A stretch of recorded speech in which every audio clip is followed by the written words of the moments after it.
That's bullshit.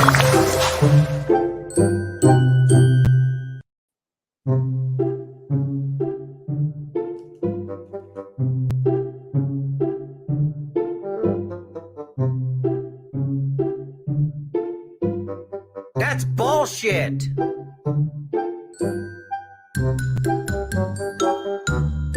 That's bullshit. That's bullshit.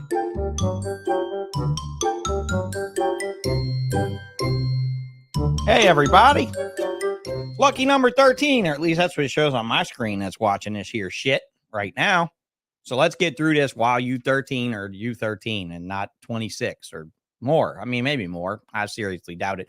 I think we'll probably be back in the 26 realm. But, you know, I'm not even caring really about how this show is doing. Like, I look at the analytics every couple days, just like, yeah, we'll get to 4,000 watch hours soon enough. But see, that's actually the problem of most YouTubers is the 4,000 hours of watch time you have to get in order to qualify to monetize off of your channel. But with all the talking and all the shit that we talk about on this show, we've only been at it for 2 months and we've already got like 2,700 hours of watched material because we go on for 2 hours every fucking show and we do these shows twice a week now. So why not? And this Off Topic Tuesday has become kind of a thing to a point to where I had to search out and like scratch my head. What off topic badass motherfucking people I know. And I managed to come up with, you know, Nick Mutton, who was the first one, who was great. Mike Stefani chased him, and that was equally as epic. Jake Klotz chased them two with the Retic show. That was fabulous. And then we had last Tuesday with Sean Gray from Herp Show and Herp Shop to talk all about the insanity of running a show and running a retail store. And now I thought, you know, since I got so many people, I got the academic, I got the hard fucking worker, right? Mike Stefani, the fucking concrete guy. Who else did I got? Jake Klotz, who, you know, Jake's just a big fucking guy, right? He's like the size of a door. He's like 6'6" and 36 inches wide. Your average front door size guy is Jake Klotz. And Sean at Herp Shop, I mean, and Herp Show, he's done so much in the last 7 years of running that little show circuit. You guys should all, if you haven't listened to those, go listen to them because they were all excellent. I've even listened to a couple of them again, and I don't even have to edit them. That's what's so great about this live shit. We don't have to edit anything. So I let it get past 13 to 14 while I say, hey, Jake in the Hole, Jake Hole, the Ophidarium. I'm going to say Jake in the Hole because honestly, that's just too good of a name. Quirky Snakes, hello. Eric's More Factory, hello. First sponsor in the house tonight, Strange Creations, hello. Gillian, hello to you. Always sharing all of my announcements and stuff and being right the strong helper, the strong arm. My banner man. How about that, Gillian? That we're gonna get into that in here in a minute. Something I said pre-show that you might have to listen to on the audio only version. We did say that Chris was having a little trouble with his iPad, but he got it straight. He figured it out. Forward Motion, good to see that you're here and you're not moving backwards. Mad River, thank you a lot for your sponsorship. Cuddle Time. Is it cuddle time? Not for me. Bravo Zulu. Here's the problem with this. You won't be able to, she said, hi, y'all. Won't be able to stick around tonight, but still wanted to stop by and say hi. Meet the newest sponsor of the Ballshit Off Topic Tuesday this Tuesday. And I have to refine her graphic a little bit to go up here on the thing. It just didn't work out today when I was fucking with it. So I'm going to mess with it this week.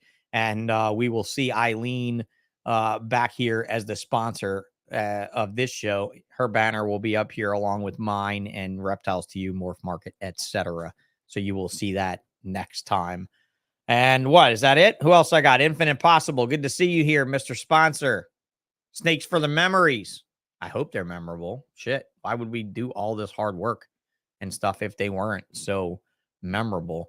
John at Underworld Exotics Limited.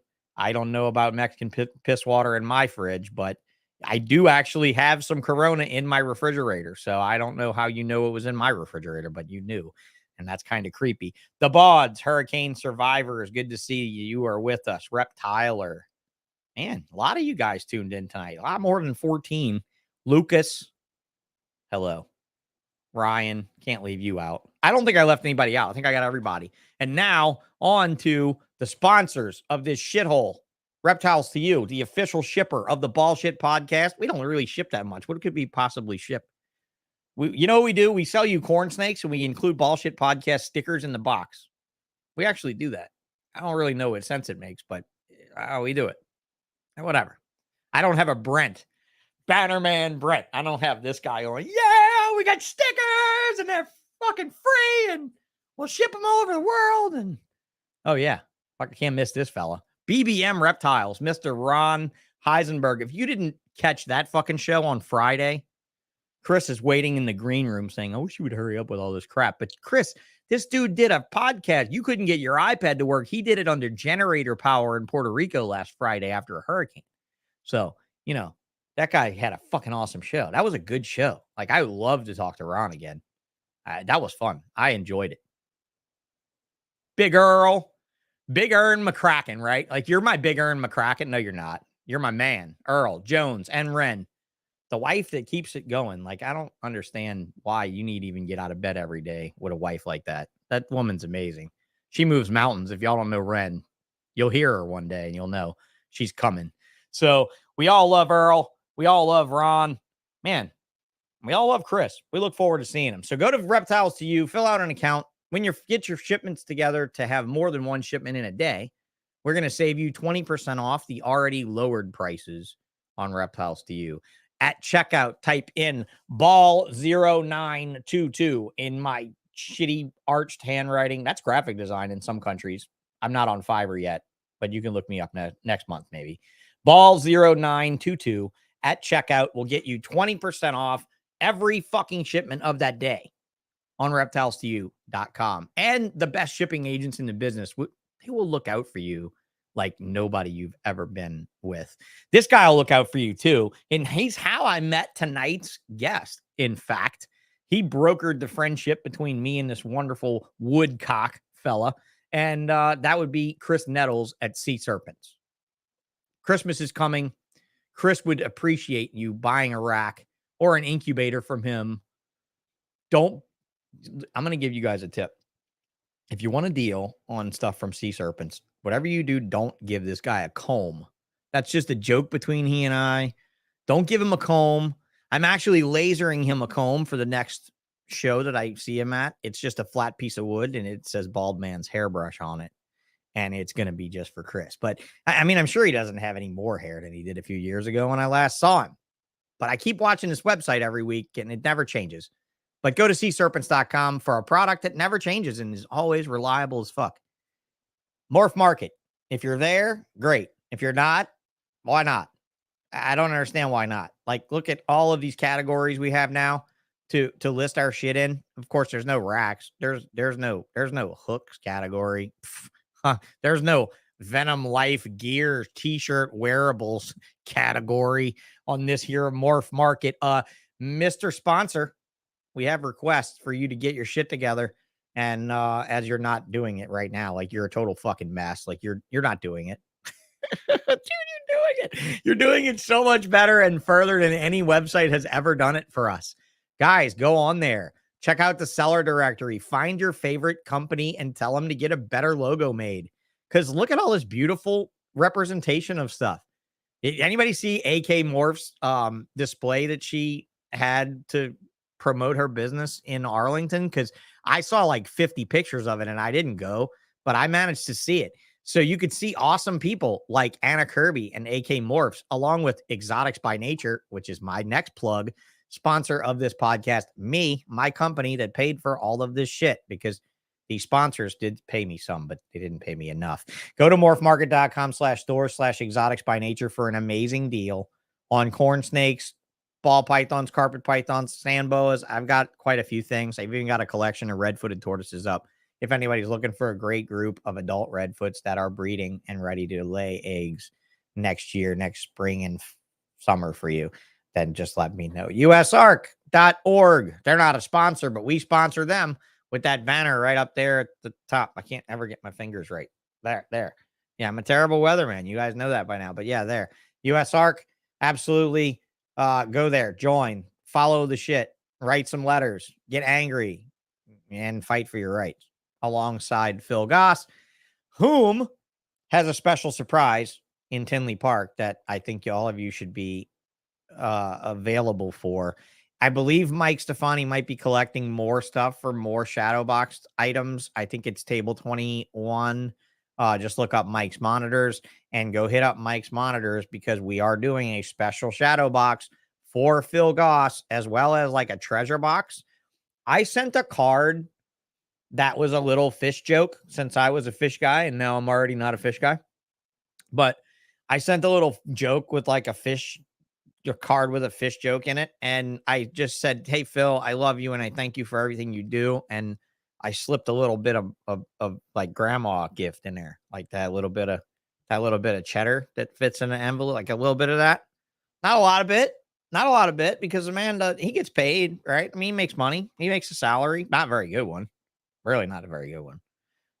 But he could use some love for all the money we've thrown at auctions in his favor and in his way. I think you guys really need to help out. So write him a card, include some stickers, and put it in a special box that is at Mike Monitor's table in Tinley Park for Phil Goss. So also go to Instagram and follow my sponsors that I haven't really rattled off too much about yet. And that's Infinite Possible Pythons. Nathan, thank you. John Woodruff, thank you very much. Look at this paper birch. For somebody out there wants to just make a badass fucking fire. Like, if there's anything I learned from Survivor, man, it's this is the tree you want to find in the middle of the fucking winter when it's snowing and raining and sleeting to start a fire. What a beautiful paper birch.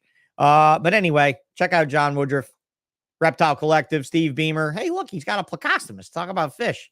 I don't know why, but it's not making him very much more money at the Reptile Collective. Savages, thank you. Always sharing my stuff, but you should share more of your stuff. These are the last 3 posts from the last week, and these are all my posts. That's not okay. You need to share more stuff on Instagram. Shane Kelly, learn from this guy. This guy's, look, he's got 16.2K followers. I can't even get 1K follower, and this guy keeps getting 0.1s every time I tend to turn on this page. Strange Creations, thank you very much, Josh. You're awesome. And now, Venom Life and get hooked. Regardless of where I click, I see the banner man, but I want to see the king. So there he is. The king himself, Chris Woodcock. How are you, my friend? Dude, how are you? I miss you so much, man. The shows are don't say that. same. Don't say that. Not the same. Shows are not the same. I'm not the same. What if I come to a show and I don't say anything and I just hide in the corner and don't talk? Oh no. That's gonna happen. Am I really here? Am I really on Ballsh? You are really on the Ballsh podcast. I don't know what that means, but it means something to somebody somewhere. Yeah. It means hey, something. I want to just say something real quick, Sean. If anybody's wondering, I'm sitting on my bed. Yeah. There is not a quiet place in my house. So that's fine. Forced to go to my bedroom and sit on my bed.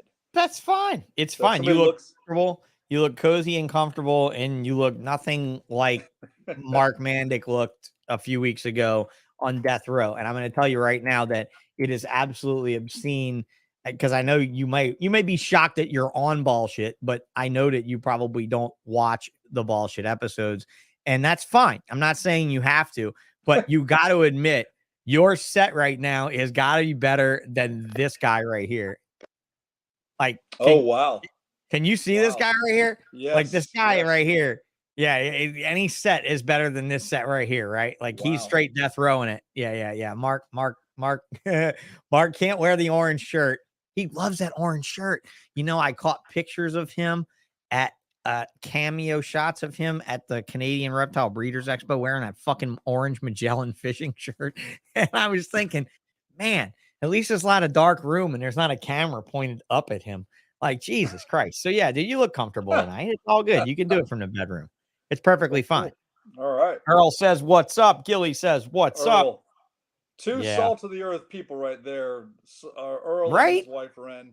Dude, she's a fucking roughneck and shit, bro. I mean, she runs oil rigs. Ren's a hard motherfucker. Yeah. When I met Ren, I was like, oh, you got my respect. Yeah. Hi, Jillian. I love Jillian, too. She's great. Always comes by. Yeah, Gilly's the best. Yeah, she's the best. She really is. And look, out there, Bannerman for USR. Speaking of Bannerman, you know. And when I was saying, guys, when I meant that was that we were going to have, it wasn't going to be a show with Brent. It wasn't going to be a Brentathon. Brent's here talking, but we can't hear him right now. And that's because Sean's talking, and I'm not going to talk over Brent, and Brent's not going to talk over me. So, you know, that's why I brought the king on. But I love Brent, and I love what he does for you and for your business and everything, that you guys really worked this thing out. And it's still here after all these years. I'm able to scroll through a very short Instagram page with very few, you know, posts on your Get Hooked one. But Venom Life, come on, man. I mean, there's 84 posts. There's 2,500, 2,400 followers. You guys aren't asleep, right? Somebody's wearing this shit. So I watched you guys on Her Parade, and Brent was the banner man. He was out there swinging the banner and towing the line. And I wanted to have you on because I wanted to talk about your past and your career as a firefighter, as well as what got you into a lot of this stuff. So I guess, you've done some podcasts now, right? Like, how many have you done? 2, 3. That's it? Yeah, okay. Well, shit. Well, I tell you, you need to do more because you got things to say, right?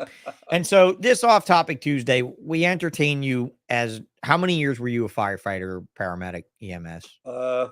30 and a half years. It's a funny 30 and a story half. because I didn't grow up ever thinking that was something I wanted to do. I literally was at my best friend Tom's house, and his sister Mary was dating a guy who was a firefighter. I'd never thought about it, never asked questions about it, nothing. But I was talking to this guy, and he said he had just gotten a job with the city that's here in Central Florida. And I said, well, what do you do as a firefighter? Like, what's so cool about it? He's like, well, you know, we work 24 hours on, we work 48 hours off, and we get this, we get that. But then he said something to me that really piqued my interest, and that is, and the fire department will pay for you to go to school if you want to get it like a degree. And at the time, and people are going to laugh if they know me, but I was an exercise physiology major. I literally wanted to become an exercise physiology. Now, it's kind of like one of those people that says, I really want to become a herpetologist. If you know anything about those two things, you probably don't like money. Right. Right. It's a labor of love in that you'd be in sports medicine, but you wouldn't be the higher paid guy of sports medicine. You'd be Right, more which of is a terrible. consult. Right. Yeah. You'd probably be a consult or, you know, an academic in a lot of cases, you know, and while the pursuit of academia is absolutely, and I mean, we can go down this road with Nick Mutton, since he's already written that book on the carpet python, and now he's written a second book on the same subject to go back and go over the shit he wrote in the first book. You know, I mean, when you do pursue the academia, there is a selflessness involved in that, right? I mean, like, you're automatically saying, all right, I don't care about me. I don't care about what I drive. I don't care about how I live. I don't really care about. So where was the goal there? You just really wanted to learn how the body worked and how to make it better? I really thought that I would be a firefighter for like 10 or 12 years and get my degree and then leave that service and go do exercise physiology. I'd you know, run my own business, you know, training people to, you know, be in better shape, better health, and all this kind of stuff. And, you know, I had that fire. I had that real interest in that kind of stuff. And you can talk to anybody that knows me really well, and I'm a nerd when it comes to anatomy and physiology and all that kind of stuff. I mean, you know, I did 8 years of schooling, or 7 years of schooling, to get these classes under my belt to go into a university to become an exercise physiologist. I just never pursued it after I went to paramedic school. And with that being said, someone that has a lot of science backgrounds, biology, anatomy, physiology, going into paramedic school, I don't want to say it was a breeze, but it was way easier having that kind of a background. I mean, people were coming to me, you know, to tutor them or to ask me questions about stuff. And, you know, it just came easy for me. And, you know, and then of course, you know, down the road, a couple of years, you realize that you can't leave this job that is paying you so well, and the benefits that you have and the retirement. I mean, I actually have a pension. Oh you know, yeah, their penchant for fire is so good. I got to know more well, about your career owning the fish store because one of my better, friendlier customers that I loved so much is actually my town's assistant fire chief. So like I got to know all the chieftain fucking awesome shit, and I also got to know the fact that he broke his tailbone and he'd had a rockier senior life, but he still had to qualify the fireman's test too. So like it's like, okay, you got to be a fat old dog and you got to make all this fucking money, but when they told you had to carry that hose or whatever, you still had to carry that fucking hose. And that was interesting to me that there was still a benchmark for the fucking OG in the job, right? yeah. Like, and that's pretty interesting. Like, because you know that no police chief is having to go back and do all the bullshit he did in the academy to fucking keep his stripes. You know, like No, he's not probably doing not. that. He's just fucking sitting around and giving all the jobs away to all the people that work underneath him and taking all the credit for all the fucking solved crimes and blaming all his detectives for all the unsolved crimes. And at the end of the day, thankfully, not retiring as well as a fucking fireman. Yeah, I well, mean, right? and They're not there's a retiring as well as a fireman in most and you places. say that, and I know a lot of people don't understand how this works, but every place is different. You can't Yeah, every just place is say, municipalities are different. yeah. Sure. And I'm just lucky because, and I have to kind of explain this too. I never would have done what I did unless I got married. I was married to a woman when I was 28, and I was married to her for 4 years, got divorced, and I met my current wife a few years later. And we actually wanted to start a family and do all that, but I had my first child when I was 38 years old. I Wow. didn't have Okay. I did not have a house. I didn't have anything when I got divorced from my first wife. So it was basically like starting over. So I had to do a to make my life and my family's life better, I literally had to work a shitload of overtime. And I'll give you a number, and I want you to imagine this number. I worked an average of 1,300 hours of overtime a year for the last 6 or 7, or maybe more years than that, maybe like 9 years that I worked there.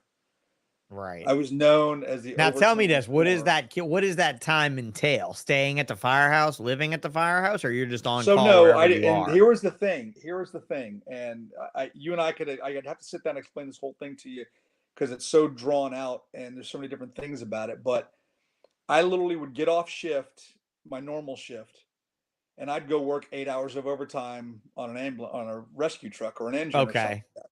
And I'd Okay. be Right. home every night. But then I'd do it the next day. I'd go Yeah. work 8 hours of overtime the next day. And then the following day would be my normal shift.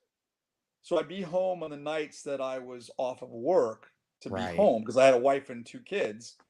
And I needed to do that kind of stuff. But Hey, my Mike. wife was great. My wife, and if she was standing here, I'd tell you that there's not a lot of women out there that are wives that would want their husbands to be gone, but she understood. We started late in life.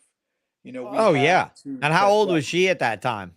I She's mean, 2 years younger than me, so she was oh wow. Okay. So 36. you didn't go using that sexy dad look for anything, huh? You didn't go pecking no 20 something when you were 30 something, huh? All right. So you guys both were high risk, right? You were Yeah, wondering if your swimmers could swim, and she was wondering if her eggs could hatch. And dude, at and that that's point, funny. fuck, I that's actually some thought shit. that. I That's some actually fucking thought shit. that. I actually Absolutely. thought Well, that. I mean, guys tend to be good into their 70s, but women, on the other hand, that's some high risk shit and it gets scary, right? Like Yeah, it does get scary, especially yeah, now with more people knowing more medical facts about age and correlation with pregnancies and pregnancy difficulties, right? yeah. So I wanted to say this too. When you said you jump off a fire truck and go jump on an EMS truck, that town that I live in, where that guy is the assistant fire chief, in my town, the EMS services are also all fire EMS. There is no outside EMS Right, services allowed to practice in my county area, right. where I live. And I don't know if Now, it's always been like that there though, because our service like that changed in the mid '90s. Because you know what oh, happens? It's always like okay, this knee jerk thing. Something happens and it was a yeah, financial hit to them, and they're like, "Oh my take, God, we've got to make money." And so hey, let's start transporting. Let's take all these trucks that we have, these ambulances, yeah, and let's use them to transport people to the hospital. And everybody's like, "Yeah, wow, what a noble idea." Why didn't we think about this before? And oddly enough, the fire department I worked for was one of the last people to start doing that. We stuck it out for so long, and the city of Orlando, those guys said we will never transport. We will never transport. Well, then Right. 2008 hit and the economy crashed. And their fire chiefs looking at stuff going, we need to figure out a way to make some money. We're going to start transporting. I mean, people left my fire department to go work for Orlando just they wouldn't have to transport anybody anymore. Wow. And you talk about laughing my ass off when I Yeah. see those guys at the hospital, you know. So, Well, yeah. I mean, I don't know what benefit it is to them here. You know, I mean, I know it definitely it probably provides a lot more tax money to go to the fire department. I mean, I would see their money be a lot stronger because trust me, man, since I've been in this wheelchair, I've had to ride in an ambulance a few times, and fuck, it's so expensive. It's so insanely expensive. And especially when it's like, bro, come on, you're strapping a paraplegic to a board and you're going to reuse the board and the straps. Like, you're not going to these aren't some shit you're tearing out of plastic now. You know, it really gets insane. So, like, I always thought it was kind of funny that our town would actually take that job on and not want to stick it to another company to do, you know. But I got to bring Mike's comment back up here. I once shook a girl's hand and she became gravid. This is a man who has 8 kids and yeah, he's very fertile, but he's a Stefani. He's a Stefani. He's a fucking Italian. He's an Italian. You know, so he is able to breed very well. You Italians are incredibly fertile. I'm not saying it's a bad thing. I'm just saying that's why I never really got with any Italian girls. That's just saying. I didn't need any more scares than was due me. So you were a firefighter and an EMS guy. So 1,300 hours of overtime. We have a listener and a friend that is a cop in the Chicagoland area and has done some undercover work for the DEA in the Chicagoland area. And he once showed me a paycheck for $15,000 for 1 month because of the overtime. I believe it. Hey, let me tell you, I'll tell you a story. Insane. I'll tell you a story. If you were making that much money, or not that much, but I mean, dude, I'd work that much. Who's that? You know Jeff Bob? Yeah. Jeff Bob, Lisa Wood, Scott Mullen, all the people from Venom 1. I was talking to Lisa Wood one day. They're all retired now. Well, Scott Mullen's still there, but the rest of them are retired. Lisa Wood told me that there were lieutenants and captains, I think I got that right, that worked for Miami-Dade. Now, remember, this is a big union fire department, South Florida, you know, large amount Dude, I'm going to go apply to be a fireman in a fucking wheelchair tomorrow after you tell me this. That's what's disgusting. She told me that some of these guys with their overtime were making either just below, just at, or just above $250,000 a year. Are you fucking kidding me? And now here's how they do it. That's fucking beautiful. And then what's the retirement pension? Like 90%? No. It's if you're in the state of Florida, it's 75% of your best 5-year average. Oh, okay. I don't know what it's based on. I think I wanted to say it was like 90% or 85% here, but I don't know what it's based on. Yeah, I don't know what it's based on. Exactly. Yeah. They're all different. Yeah. And believe me, there's pensions out there that are better than ours, you know, just for sure. Yeah. I mean, but some railroad pensions are pretty tight. You know, I mean, but firemen's pensions are insane, are incredible. Garbage men in New York. Garbage men, union garbage men in New York, right? Union garbage men in New York. Gun carrying FBI agents, right? Commission carry agents. Guys, you want to know why Brian Sharp had so much money to buy so many cool reptiles? That's what he did. He was an FBI agent. Yeah, that was it. He was Brian Sharp was a retired, what is that? A 20-year retirement on a gun carrier, I think. I think they have a 20-year retirement in the FBI. But you retire with, I think it was like 90, 95. I think when he retired, it was like 100% pension. Well, but he retired in like the early 80s, I think, or the mid 80s, something like that. Yeah. But I mean, Jesus Christ. You know, all right, go eat dinner, you fucking fat Italian. Go eat and be sure and eat some food for me in Tinley Park next week when you're doing all that stuff for our Uncle Phil. Well, you know, Uncle Mike, I should say cousin Phil. Because we can't put him in the same thing. And, you know, he did throw that in there. Plus, there's the whole mustache thing with Italian women. Sorry. Oh, wow. And he said, sorry, not sorry. And I'll say a John Leguizamo joke. This is not a Sean Bradley original. This is a repeat. Do you know how you tell when your baby is a Guido? When he won't use the pacifier unless there's hair on it. I'll leave you with that one, Mike. Good night, Mike. Have a good dinner. Have a good dinner amongst all of the people eating from your table. Be sure you get a fork and stab them in the hands when they're trying to eat your food. Be sure and save Mike the big piece of chicken. When it comes to people in the herp world. It's funny how many of us firefighters are out there. Steve's MORPHs. Steve is a firefighter. Oh God, there's a lot of them. There's a lot of them. Tons. But this hobby really does suit you in your schedule. Yeah. You know, Yeah. it does suit us. It suits a turnaround schedule. That's not an off. See, here we got a lot of offshore people, so the scheduling like that here is hard. Firemen don't have so much of a problem, but when you're working offshore and you're 1 week on and 1 week off, you can't exactly keep a collection. Well, that's the unless you trust your wife, and while your wife's supposed to be cleaning snakes, she's fucking your neighbor. So I mean, you know, she's not gonna get much work done when you're gone. Just saying, you know. But yeah, dude, it's like I give it to you. Like the more I've learned as I've aged, the more I realized that I could have had a more noble career where a lot more pretty women would have had sex with me, or a lot less incentive. And you know what I mean? And had a great pension to boot. But I do appreciate you. And I appreciate my friends that are firemen locally. And how many times cops come to a scene of a car accident that a fireman's had to help me out of my car? You know what I mean? Like, I'm like, hey, cop, what fucking good are you? Go write that guy a ticket for hitting me and get the fuck out of my face. You know? I mean, look at the last one. This guy comes up. I got in a bad car wreck in my Suburban. This was before I quit the reptile scene, the show scene.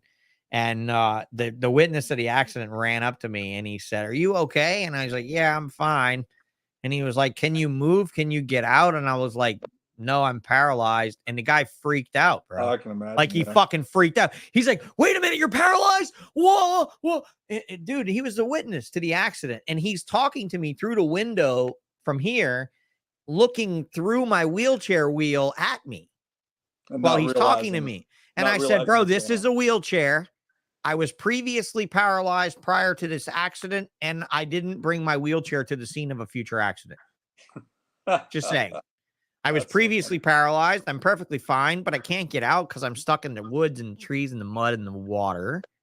And I need firemen to come and bring a board so I can transfer onto the board so they can carry me out of the woods because I can't even use my wheelchair in the woods.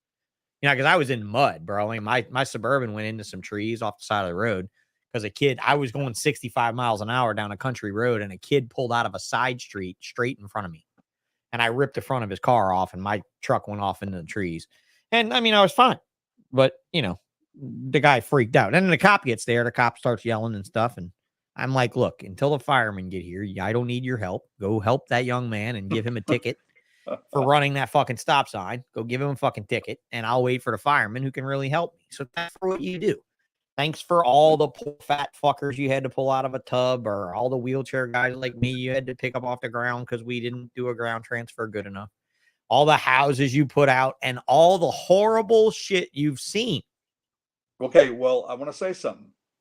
People think that. People think that's all they think about. Oh, blood and guts, the fire, the death and destruction. It's far outweighed by the people you save. But what do you think the worst is? I don't know what the worst is in a scenario like that. Well, I don't know. The worst is give it to me. I'm not even going to presume to know. It's not blood and guts. It's not the death and destruction. It's the people that shit themselves, the people that vomit all over themselves, like the drunks we run on. I mean, can you imagine that kind of stuff? People don't understand that. People think, oh my sure. God. You know, but they don't think about the disgusting stuff that we have to deal with. Oh, the person that when somebody's 600 pounds and they've grown into their sofa. Yeah. That's fire EMS problem. That's not a cop problem. That's not anybody else's problem. We had a woman who was one of those 600-pound people. Yeah. That literally morbidly obese. Right. Morbidly obese. She didn't leave her bedroom, but she was a porn star. She had a camera on her monitor of her can you believe that PC. People will pay for that? That's unreal. But we would run on her for something like, you know, shortness of breath or whatever her problem was, and walk in, and we're on camera. We're on this little porn broadcasted, right? Yeah. How crazy is that? Yeah, and that's what I mean. That's when I said all the fat people you had to get out of tubs and all the fucking people you had to pick up. I was trying to like avoid all the nasty shit. My good friend that I was very close to for many years that was a firefighter in the city of New Orleans. So he saw a lot more horrible shit.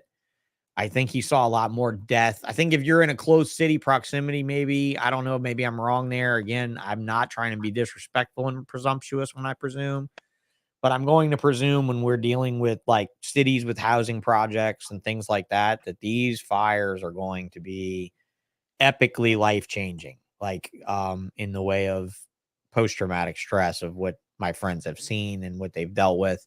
But you're right, the nasty shit definitely is disgusting, and it's human nature, and you ultimately figure out what we are all capable of as apes, right? Yeah, and what I Because meant by you're that in, is, you know, yeah, what I meant by that though is that everybody looks at it differently. You know, I never had a problem with the death and destruction part of it. I never had a problem with, you know, seeing death. I mean, little kids dying, that's the problem. But you know, I right, always say this to my wife: I could see people dead every day and never bother me, but don't let me see a dog get run over by a car. I'd lose it. right. Yeah, I guess so, right? I mean, at one point, any job like that becomes a thing. So where did snake keeping come in all of this thing? And it's probably the same for a lot of people. But when I was a little kid, I didn't like snakes. And I lived in these apartments with my mom, and there was a guy, and I don't remember his name, but I was like 8 years old. And there was all these fields and orange groves around these apartments, and he would come back with these pillowcases full of snakes all the time. And we'd, you know, we'd be in the playground. Like I said, I'm 8 years Name old. Greg Graziani by chance? Yeah, right. Yeah, it might have been Another him. I don't motherfucker know. just hunted every speck of Florida for every speck of everything that was ever I there. I think I'm older than Greg Graziano, so I don't know. Yeah, I Speaking of think cops, by the way. you're a little older, Um, but yeah, there you go. It's a cop. Ha! yep, yep. Yeah, I gotta have him But that was and it. I his mean, this fucking. guy would Oh, bring these shout snakes out to around, and Greg. little by little, I started seeing um the beauty in them. You know, the actual aesthetic beauty of snakes, like a red rat snake, this green, you know, eastern garter snake. There No was part just of your something no cool part of about your athletic physiology wanted to know about a fucking thing with no legs that could move fast and be stealthy and it. Well, shit. Jesus Christ. that's when the venom thing came in. Is that's what Yeah, bugged that it. was the next question. Just yeah, because regular snakes weren't enough for you, Mister. I want to know how the leg works. Well, yeah, I mean, this is how the leg works. It has all these different muscles doing all these different things. A regular non-venomous snake is just too boring. And I've been dealing with flames at work and horrible fat porn stars. Yeah, and So you God know, knows what I'm ready for. I'm ready yeah, for the and heat. I will tell you, So Sean, I am not a adrenaline junkie whatsoever. okay, you Zero. never struck me as an adrenaline junkie. No, not You at all. never struck me as an adrenaline. When you told me you were a career firefighter, I was like, wow, okay, you're that Yeah. one. Nope. Because there are those ones. Yeah. Yeah. Yeah. There's guys Yeah. that I work with that literally just ate that shit up. And then Oh, here I sure. was just falling asleep in the back of a truck going to a fire. You know, oh Now God, we gotta go to another one. Holy shit, you know. that was all the overtime. They were like, God damn, dude, how many people did you work on an Yeah, EMS last night? yeah. Fuck. We asked you to sleep That's so you'd be good for a job. it. Yeah, everybody be fucking carrying Chris around. That's it. So okay. So when was that? Then what give me a year. Give me a time period. Give me like an So I estimated was date. 10 years old when I got my first snake, which was a red rat snake. Okay. All You right. know, and my So a corn mom snake, thank hated you. snakes. Yes. Yep. Yep. My Yeah. mom So hated mom snakes. hated snakes, but you had one when you were 10. She obviously didn't hate Yes. them that much, or you had it secretly. No, no, she knew how much I loved him, and you know, she'd Hey go to the Graham, good to see library you. and let me get books on snakes and things like that, Yeah. and I would come home and read them, and she just knew that I was just super into it. So my mom got remarried to a guy, my stepdad, and he and my mom bought a house near where I live now, and they let me have a snake, and that was my first snake of course, many. I mean, you know the story from everybody else and probably yourself too. I mean, you know, you have one, then you have another one, and it just gets bigger and bigger and bigger. And granted, I don't think I ever owned more than two snakes at a time. But the best thing was that I was living at home. This is after I had become a no, that's not true. That's not true. It was before I became a firefighter. So I think I just graduated from high school, but I had these two California king snakes in two separate cages. But one of them got out, and we lived in a two-story house. And I get a call one day at my friend Dale's house. This is pre-cell phone, by the way. But I get a call that my mom's like panicking. One of your snakes is on our kitchen floor. And I'm like, oh my God, I realized it had gotten out. I forgot to say something, but now you guys found it, you know? So I'm hauling ass home, you know, 25 minutes away. I'm hauling ass home, and I get there, and my parents are standing in the kitchen with this snake in front of me. My dad's got a shovel, and my mom's wrapped around my dad. You know, like, oh my God, the snake's just going to kill me. The snake's just sitting there, you know, doing absolutely nothing. You know, and it's probably one of the Thankfully, funniest they things. waited for you. They waited for me. Yes, they didn't kill That's the good. snake. Just Good mom and dad. Good mom and dad. Yeah. Yes, And indeed. yeah, and that's and little by little, you have different things. I've had all kinds of different oddball snakes, flying snakes. You know, Well, just hey, Pikeline Pythons pipes up and says, got directed to this channel from a friend really enjoying the show, Chris. oh, cool. Thank you for coming on, bro, and speaking. And yeah, and Pikeline Pythons, thanks, bro. You need to go check out the other videos. Some of the other ones have been really great. Actually, all the other ones have been really great, except for when I was just soloing it. That one wasn't all that good. But the rest of them were pretty all right. Pretty all right. Did you know that did you know that I bred garter snakes at one time? Will we ever talk about that? No, we never really talked about much of your reptile career because we're always at shows, and who has time to talk and really get to know each other anyway? You know, I mean, it's just that's what this is all about. Yeah. So I was. I got a story for you real quick too. I was out of snakes for a while. I was, you know, doing the whole firefighter paramedic thing, and I was really focused on getting that stuff done. And then one year when I was in paramedic school, we had spring break, and the girl I was dating says, we need to go on a vacation somewhere. Where do you want to go? I said, I saw this commercial on TV for Texas, and there was a place out there called the Santa Elena Canyon in Big Bend, and I want to go there. It just looks so cool. We got to go there. Oh, wow. Okay. So we go there. We go to San Antonio. We drive to Big Bend. Oh, wow. Okay. Knowing nothing. I know nothing about this area. Oh, yeah. You're in North American Calubra Mecca. Right. So, but I don't know that, Sean. I don't know where I am. Yeah, you have no fucking clue. You just know you're in pretty area, and like pretty mountains, pretty canyons. So we stay at a hotel in Terlingua for the people that know that area. Yeah. So I'm in Terlingua, Texas, staying at a stupid hotel, and we're asking these people, you know, where can we go to get something to eat? Probably the same one hotel that's still in Terlingua. There's only one hotel in Terlingua in there. There's one particular. 20 years, I couldn't even tell you. But they say there's a restaurant about 6 miles away, and it's called La Kiva, and that's where that guy was killed. One of the owners, I guess, he was killed that owned that place. But anyway, we're driving to La Kiva at dusk, and what crawls in front of my rental car but this huge long-nosed snake. And I slam on the brakes. My poor girlfriend. That thing was beautiful too. Yeah, my poor girlfriend isn't even wearing a seatbelt. She goes flying into the dash, you know. And I'm like, look at this. She's, what the fuck are you doing? I'm like, the snake. And I get out, you know. And I mean, I've looked at enough books at the time, you know, 1995 or 96, whatever it was. Yeah, 94. I knew what it was. And I get out. This is a long-nosed snake. I pick it up. I hold it. Oh my God, it's just crazy. And I don't want to leave. It's one of my favorite species of snakes that you never, ever see in the hobby. Yeah. Oh, yeah, absolutely. You know, Texas longnose. It's fucking phenomenal. Yeah. So I let it go after 5 minutes of handling it and stuff, just freaking out, taking pictures of the whole deal. Yeah. Driving down the road, 2 minutes. There's a ground snake, tiny little ground snake in the road now. Stop and see that thing. This is when you could actually do that. You know, now you're going to get in lots of trouble unless you got a camera to prove that you were only taking photos of it. And I said it was spring break for us, but it was early May. So the temperatures in Texas were perfect. So yeah, you just happened to go to Terlingua, the one spot that I think King Smith, the old guy that does the shows with me, you know, King, you met King before at the shows, the older guy at my booth. Yep. Yeah. King has hunted Terlingua for like 45 years consecutively.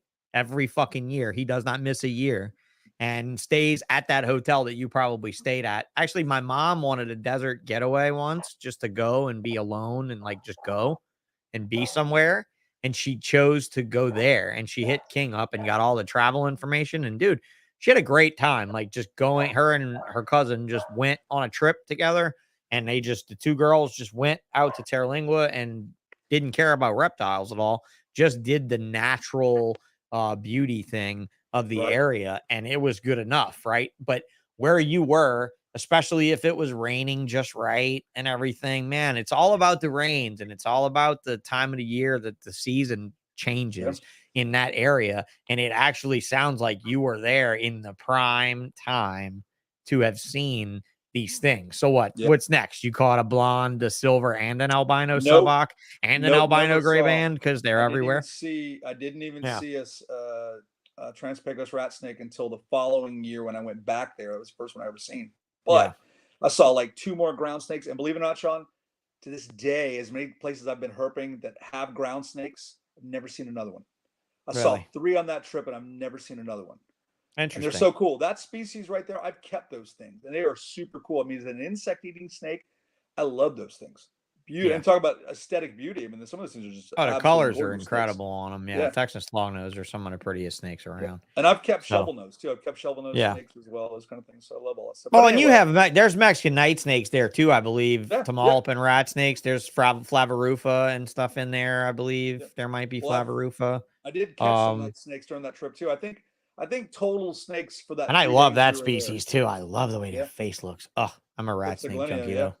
Yeah, but you know me with the corn snakes though, it's just the rat snake thing. I mean, I just like them. I mean, I always have. I always been really drawn to that. So, where did Venom come in to keeping in your hobby there? Well, hold on. Let me finish the story. Oh yeah, finish the story. It's a funny story. Yeah, so I go. This is May. The following August is I believe the show was still in Orlando then. The Daytona show was still in Orlando at that point.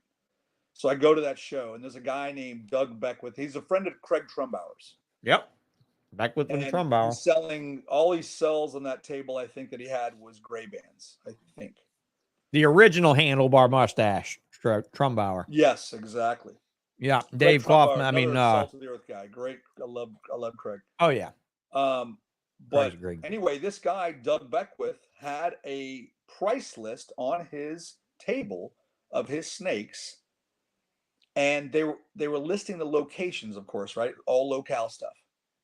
And again, you're talking to somebody that's been out of the hobby. I don't know nothing about this. But he labels it, this one specific one he's got, these babies are from Terlingua off of this road. And I'm going, dude, I was just there in May. And I must have been a gray band. And I found snakes. I said, and I said this to him. And people that watch this right now are going to laugh their asses off. Did you know that you can drive around at night with your high beams on and see snakes crossing the road? Sean, I thought I invented road cruising. I literally thought that I'd invented road cruising. That's funny. Hey, look, Graham said it was Craig Trumbauer's birthday today. Yes, so happy birthday, Craig Trumbauer. Yes. You giant, you handlebar mustache motherfucker. I'm going to tell you what. I never disrespect a man because he's done a lot. He was so rude to me when I was young, but a lot of people were. Trumbauer? A lot of people were. Oh, yeah. A lot of people were rude to me when I was little. Well, because, dude, when I was young, like when I was 16, I probably looked like I was 10. And when I was 20, I probably looked like I was 15. And when I knew a bunch about colubrids and stuff, and I'd ask deep questions to some of them, they would get kind of annoyed by it, maybe. I don't know. Tracy didn't like me either, but we figured that a little later on. Gotcha. Hey, so Graham Battison is from where my mother's from. My mother's from England. Yeah. From Liverpool, from the UK. He walks up with Craig Trumbauer and some other guy at the Arlington show a couple of years ago, and he starts talking. And I said to him, "Are you from Manchester or Liverpool?" Because hearing that accent my entire life, I can pick it out like that. And if you don't know the difference, there are these subtle little differences in that, which is so fun. But Graham, another great guy. I love you, Graham. Well, Graham's a good guy. Graham got a bad deal. Graham got fed a raw deal, and hopefully that all comes, comes into. I hope it comes to something. I mean, I hope it comes to something. Graham, I hope karma finds those people and just rings them, dude. So Graham lived with his family overseas, built a really nice collection, and thought he would like to try his life in the States. And got in the process of moving himself and his family to the States, moved his collection here to someone who stole it from him. Am I correct? that guy talked him into coming over here. Oh, okay. That was it. Zoo, and he was going to run. Oh, the zoo. Right. There you go. Run the zoo. That's it. There you go. Yeah. There you go. Yeah. Yep. So, Graham, I really hope that pans out for you, bro. I really hope it works.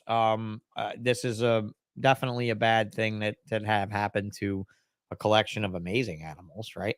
And Graham and I always seem to be on the same side of the banner, if you know what I mean. Like, you know, I mean, I don't know, we're fighting for the same houses, but we're definitely the same side of the banner. And I love that about him. I like reading what you write publicly, Graham. Some of your shit is very, very outspoken, and I love it. And I think it's great.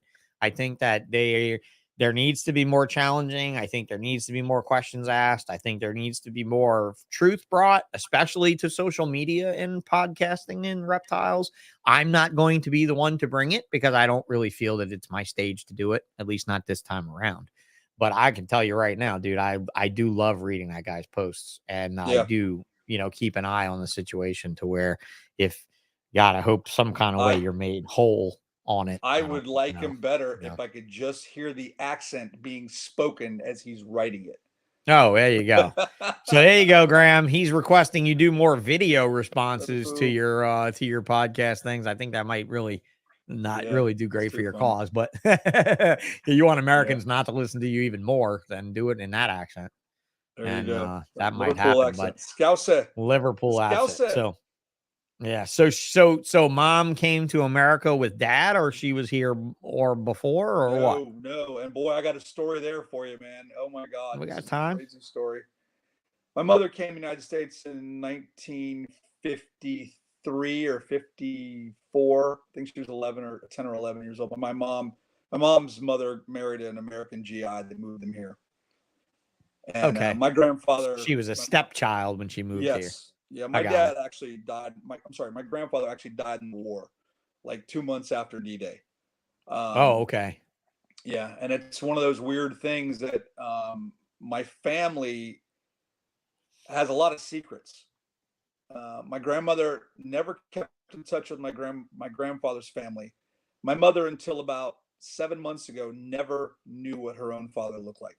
But we actually found his family through a friend of mine who did some investigative work and found, like, through census and through marriage certificates and records and things like that over there, and is able to track these people down.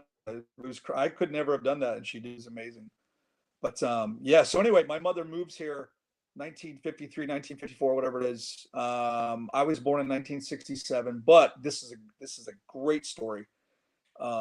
My mom moves to California, Long Beach, California, in 1966, 65 or whatever, and she's there with my grandmother's youngest sister, who is just, I think she's like 6 years older than my mom at the time. But you know, she's out in California partying it up, living the life of a bachelorette, you know, in the 60s and all that crazy shit. Well, my mom starts hold on a second.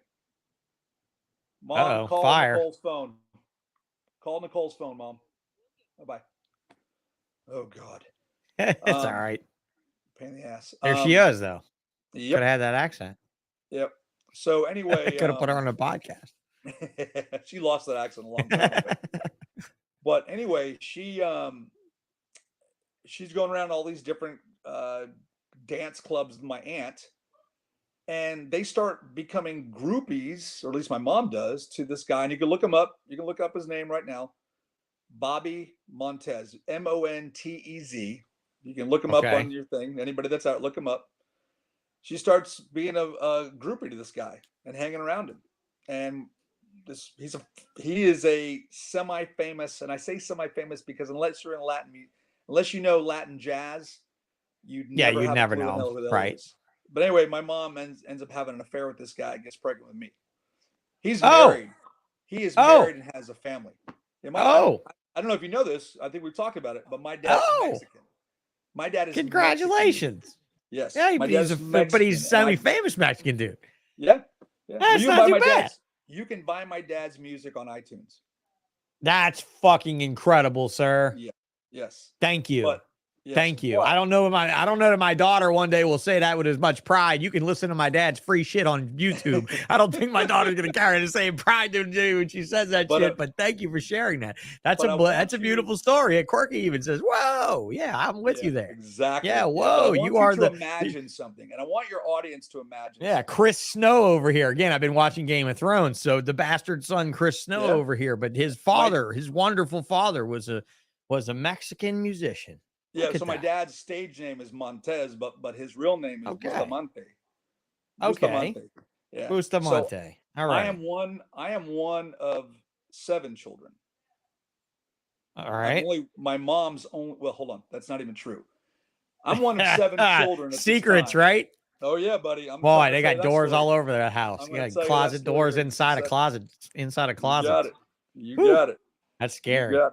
But I I went don't my know. whole life, and I want your audience to try to wrap their heads around this because this is funny. I knew I was Hispanic my whole life, Yeah, but I you can always see it a thought little for bit. some reason that I was Cuban. And the reason I thought that was because my dad's style of music was called Afro-Cuban Latin jazz.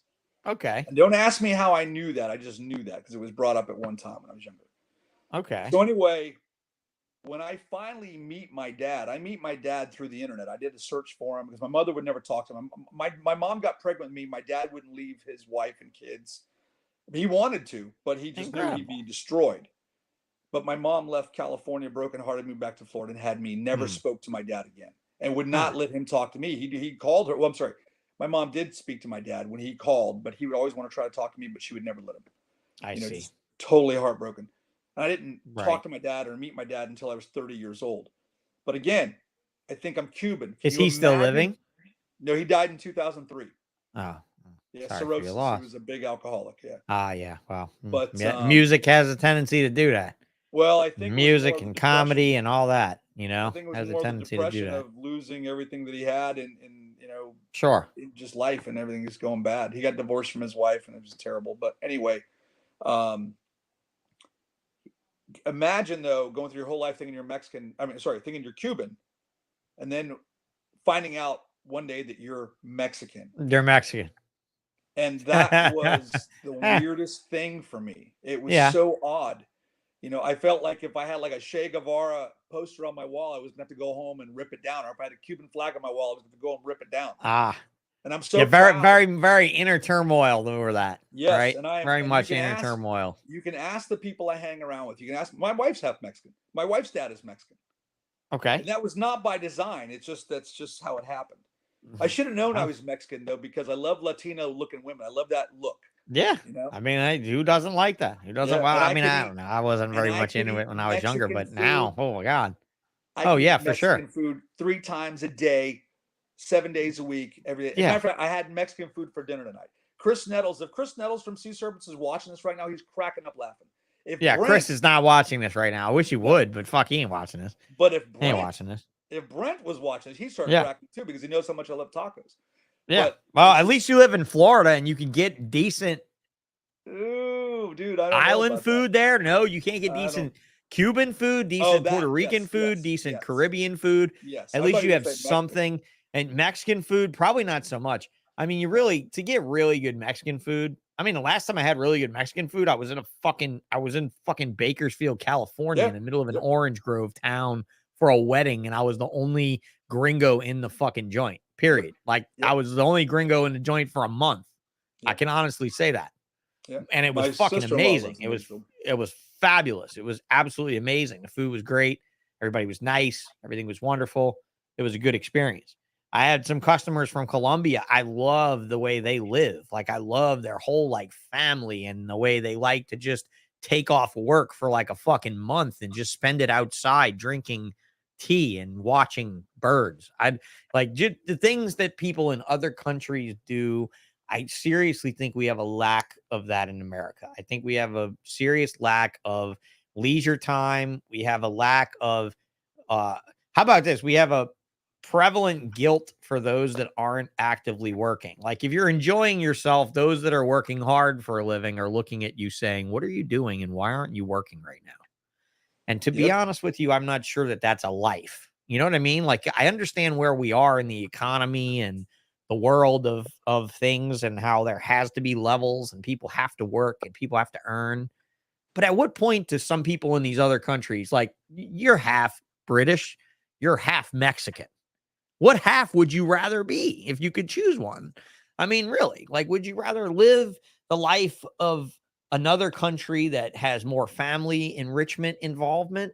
Or am I way off base here? I mean, do you feel that at all? No, I get it. I understand what you're saying. Do you? Like, because I grew up in a family where I had my mother and my aunt and my uncle, and they had children and their children had children, and I had little cousins to play with, and Christmas went from this house to this house to this table. And now my daughter lives a polar opposite life. My daughter lives a singular life with just me and my mother in her life most of the time. She's an only child. I was an only child. Like I feel the lack of love in society here when I get to talking to some of these people from other countries. Yeah, like Ron from Puerto Rico last week. Like for some reason, I feel that I could get more hugs in Puerto Rico than I could get in Florida. I just like, for some reason, I just feel that. I don't know if I'm wrong there or what. I just feel that as an American, or I don't know, seems to kind of get a little angry. Well, you know what though, dude? Miserable. You say that, and think about this, because it finally dawned on me one day. What does it mean to be an American? Fuck, I don't know what it means to be an American anymore. When your father, died in the war, it meant a different thing, sir. Like, but what I'm saying is, what I'm saying to you is, there's only one American. Yeah, apparently that's the only reason why Chris comes to the Earl and Ren's house, because you love the restaurant they go to for parties. See, right. Yeah, that's right, Loney. He knows, man. Oh, it's so funny. I asked some waitress there, how do you say sausage in Spanish? And she goes, sausage. Sausage. Chorizo. I don't know. Chris Nettles never lets me live that down. It's so funny. No, but going back to what I was saying was, think about this. Yeah.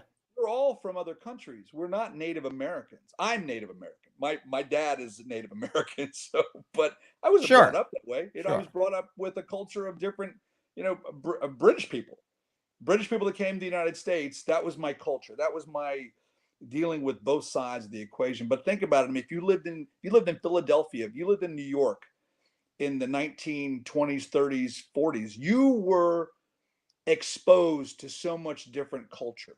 Oh, you had, well, I mean, yeah, I often would like to say that we have this major melting pot in New Orleans that is very rare in most parts of this country, where you don't run into so many different cultural things. Like, we don't have a strong Asian culture here at all. No. We do have a strong Vietnamese culture here, though, because they looked at climate and an area to be able to farm and live comfortably. And being a port city, we did have surprisingly strong Vietnamese populace, but the bulk of the populace in New Orleans now is Central American, bro. Oh, it's really? Honduran, Honduran and Utillan and Rutan and Roatan, as whites would call it, right? I mean, we all say Roatan because we want to pronounce the Roa, but they say Rutan on Rutan. They don't say Roatan on Rutan. But Utila, Rutan, and the Hog Island, or the islands, the Bay Islands off the northern coast of Honduras, a lot of those guys live in New Orleans. The whole probably half of the importation wharf, where the ships come in, the port of New Orleans is Honduran or Bay Islander operated. And they smuggle all their shit there from here too. It's super convenient.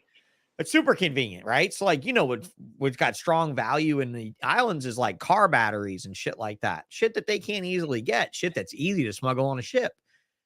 So, one of my better friends was from Utila. So I knew a lot of the ins and outs. But New Orleans was always a melting pot, right? Like, from the history of the city, the history of Southern Louisiana. It was French. It was Native American. It was Baltic. It was like, dude, there's so many cultures that came into the port and just made, dude, a lot of them came here to fuck. I mean, they got off the boat to fuck, right? And they fucked and they left a baby behind who had these genes, and then these genes and these genes, and you end up with a melting pot. And dude, and that's what cracks me up about people that are so which is why Creole cooking is so unique, dude. Creole cooking is a mix of African and French cooking combined. Like, how do you find that anywhere else in the country? You fucking don't. So when you want to eat Creole, you either buy something where you live that says Creole, or you come here. Yeah, but that's what cracks me up about people. That my wife tells a story about her moving from California to West Virginia. She was engaged to a Marine at one time, but that's where he was from. And she's working at this grocery store, and my wife is tan. She's a darker complected woman. Right. Dark hair. She looks Hispanic. You both carry some ethnic grain in the way you look. I would have pegged you for Native American, which is ultimately what that is. So, yeah.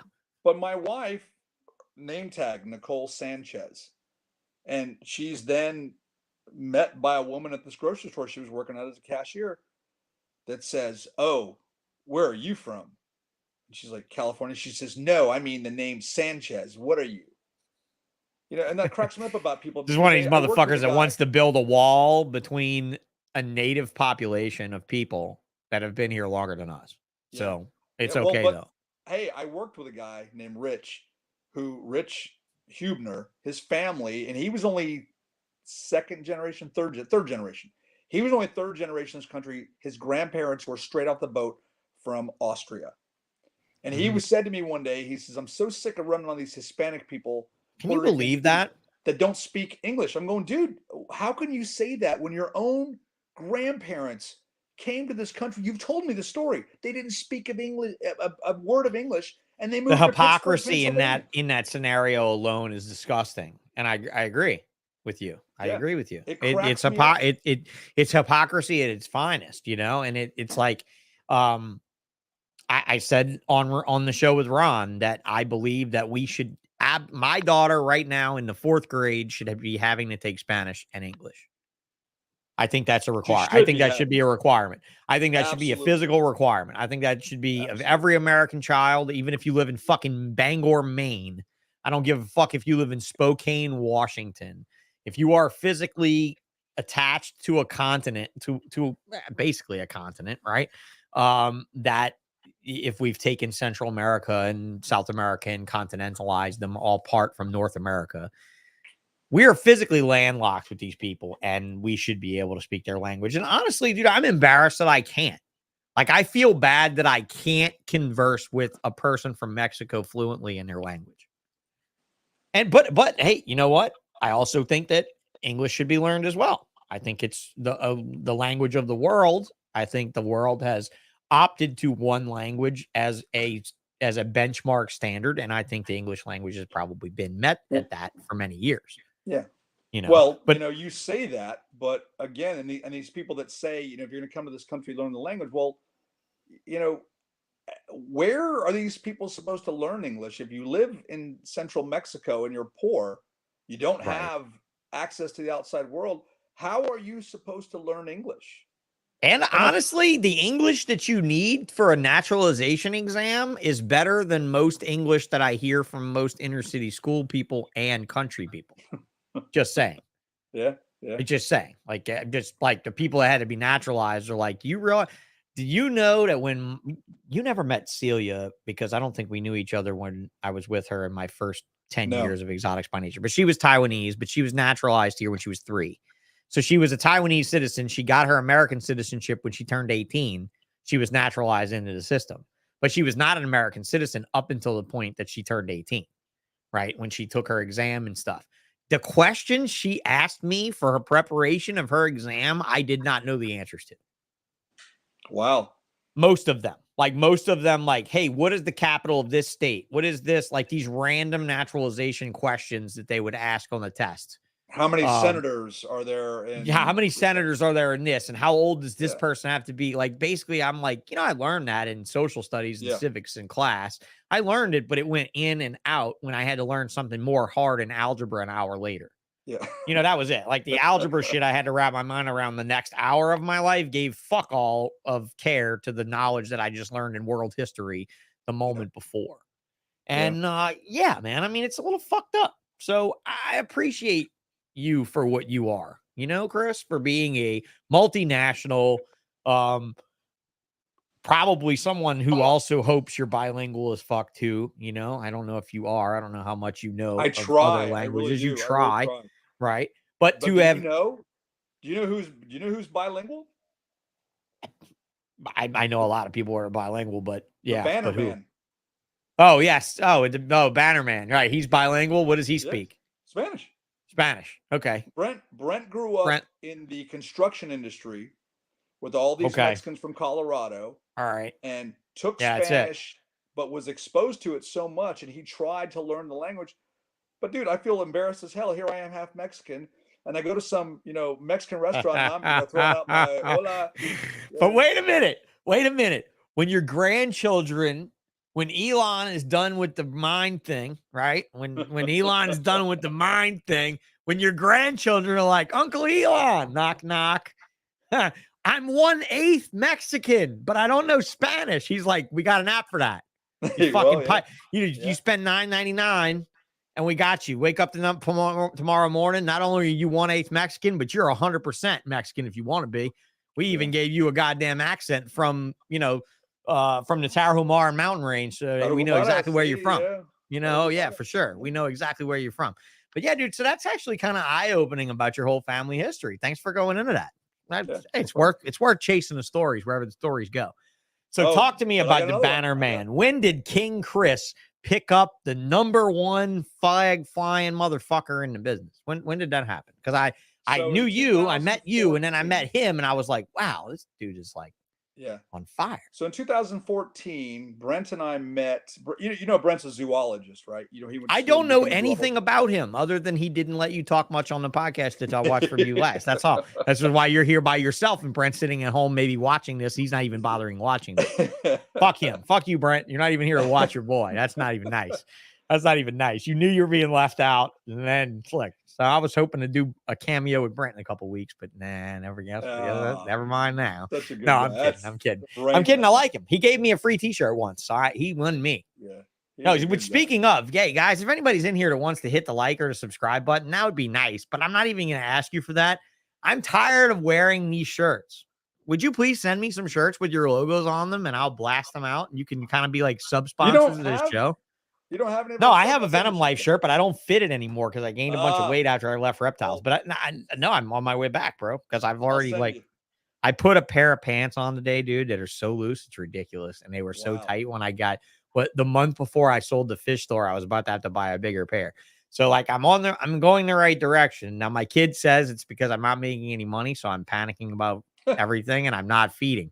I'm not eating at all. So I'm basically losing weight that way. But that's not really true. That I'm doing the 1 meal a day thing, but I got to tell you, bro, I'm this much of a man. Like I literally have 18 inches of body usage here. And it's not 18 inches of dick either. I wish it was 18 inches of dick.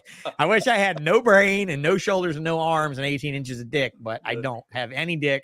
And it's only 18 inches of cranium and upper from my sternum to the top of my head is it. So if you guys want to send me some shirts, I'd like you to send me an XL in hopes that I'll easily fit back in an XL, but do me a favor and send me a 2XL and just DM me and I'll send you an address. It's no big deal, but I'd love to pimp your brands on the show and you don't have to sponsor anything, but covering my chest hair. But the VENOMlife thing was great. I thought it was wonderful when you guys came up with it. I thought the logo was really easy and slick and cool. I listened to that really cool story of you guys going to a fucking brainwashing convention to learn how to build a logo and getting a free logo done in the process or whatever. That was kind of cool. Right. Yeah. So tell me more about that. So you actually went to a thing to learn how to be a part of the secret. Like you did what Jonathan Foltz did from Brent's fiance at the time, she and him had gone through this Damon John. You know who Damon John is, right? Yeah. From Shark Tank. Damon John had a entrepreneurial seminar that was going around the country.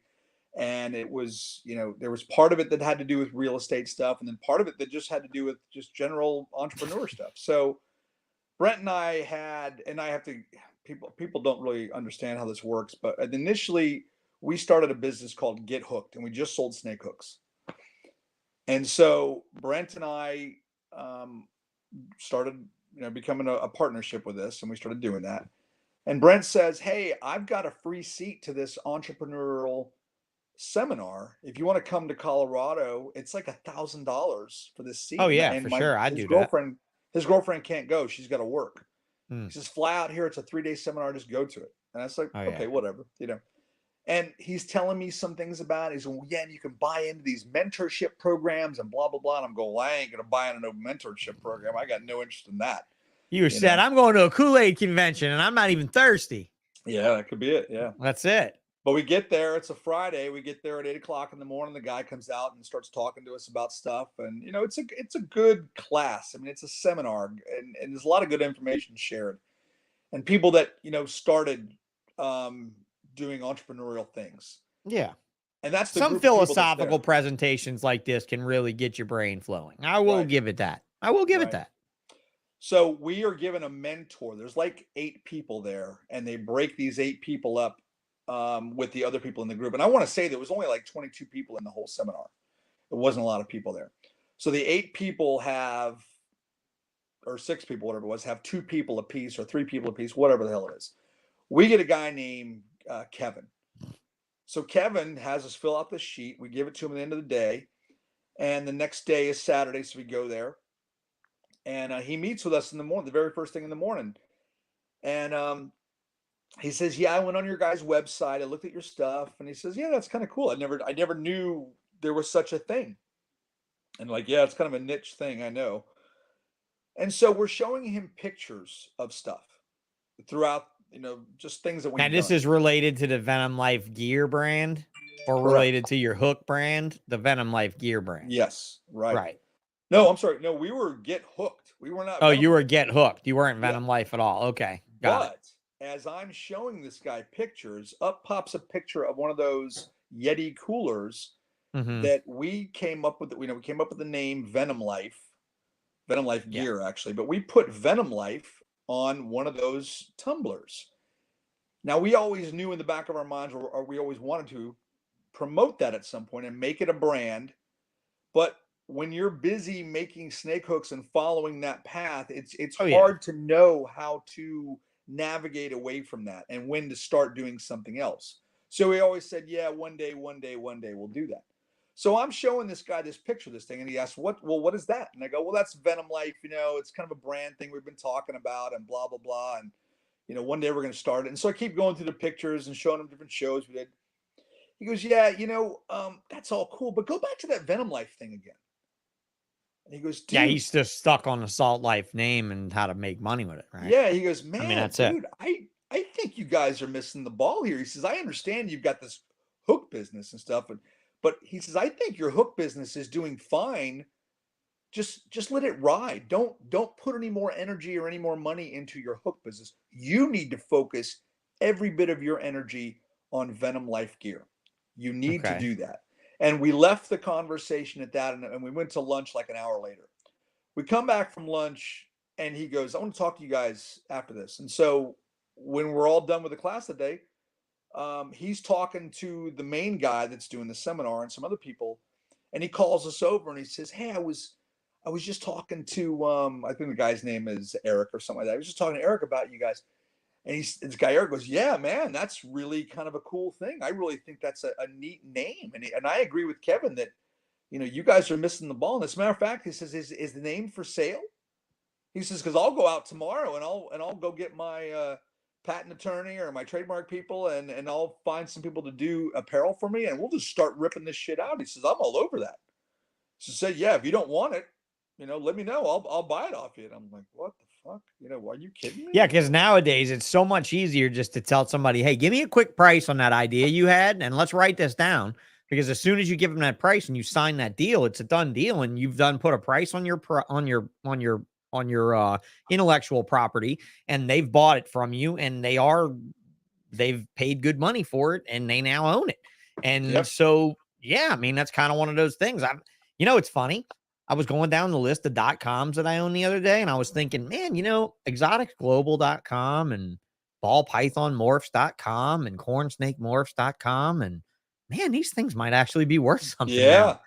Especially ballpythonmorphs.com now. I'm thinking, so if anybody listening to this, I'm going to be a greedy fuck right now. If anybody listening to this wants to buy ballpythonmorphs.com from you boy, since I'm not really doing a whole lot of ballpythonmorph.coming anymore, I fucking own that.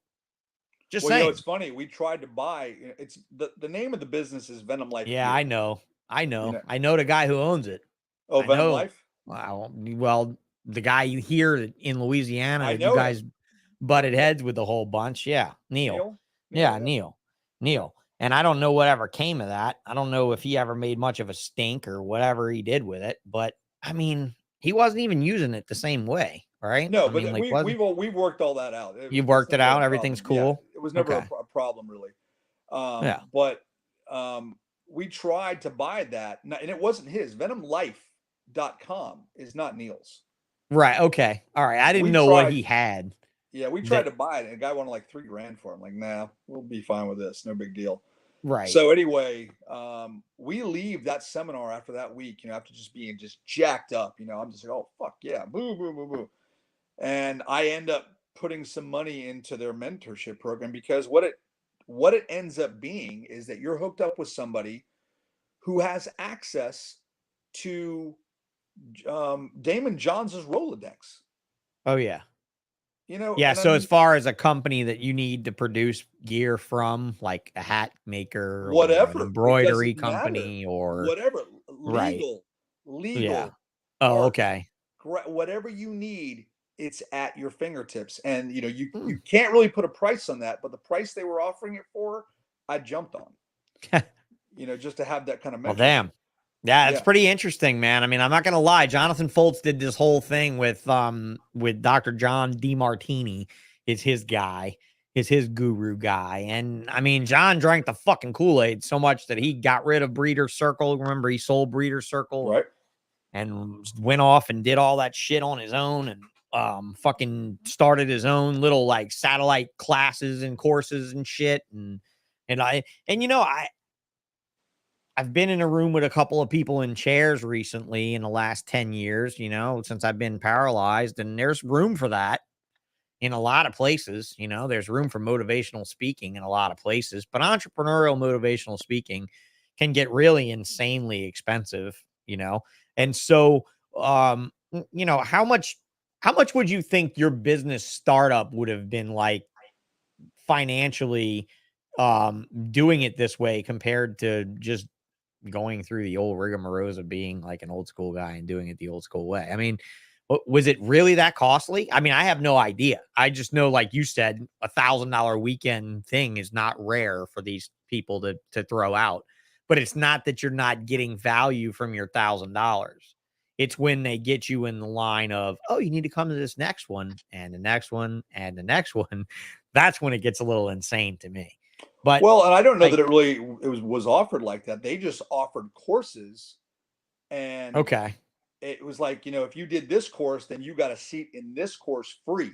And that's what it okay, was. Brent had a all free right, seat in that class, but he yeah. wanted someone else to go with him, and his girlfriend was going to go, Right. Well, I'm and then, glad you went. I'm glad you both yeah, went, and you obviously drew something from it. And I've always been pretty enamored by those type of things, yeah. just because you do have people that are outside the box thinking. Or I rushed here tonight actually from dropping off my first CNC PVC products that have nothing to do with reptiles.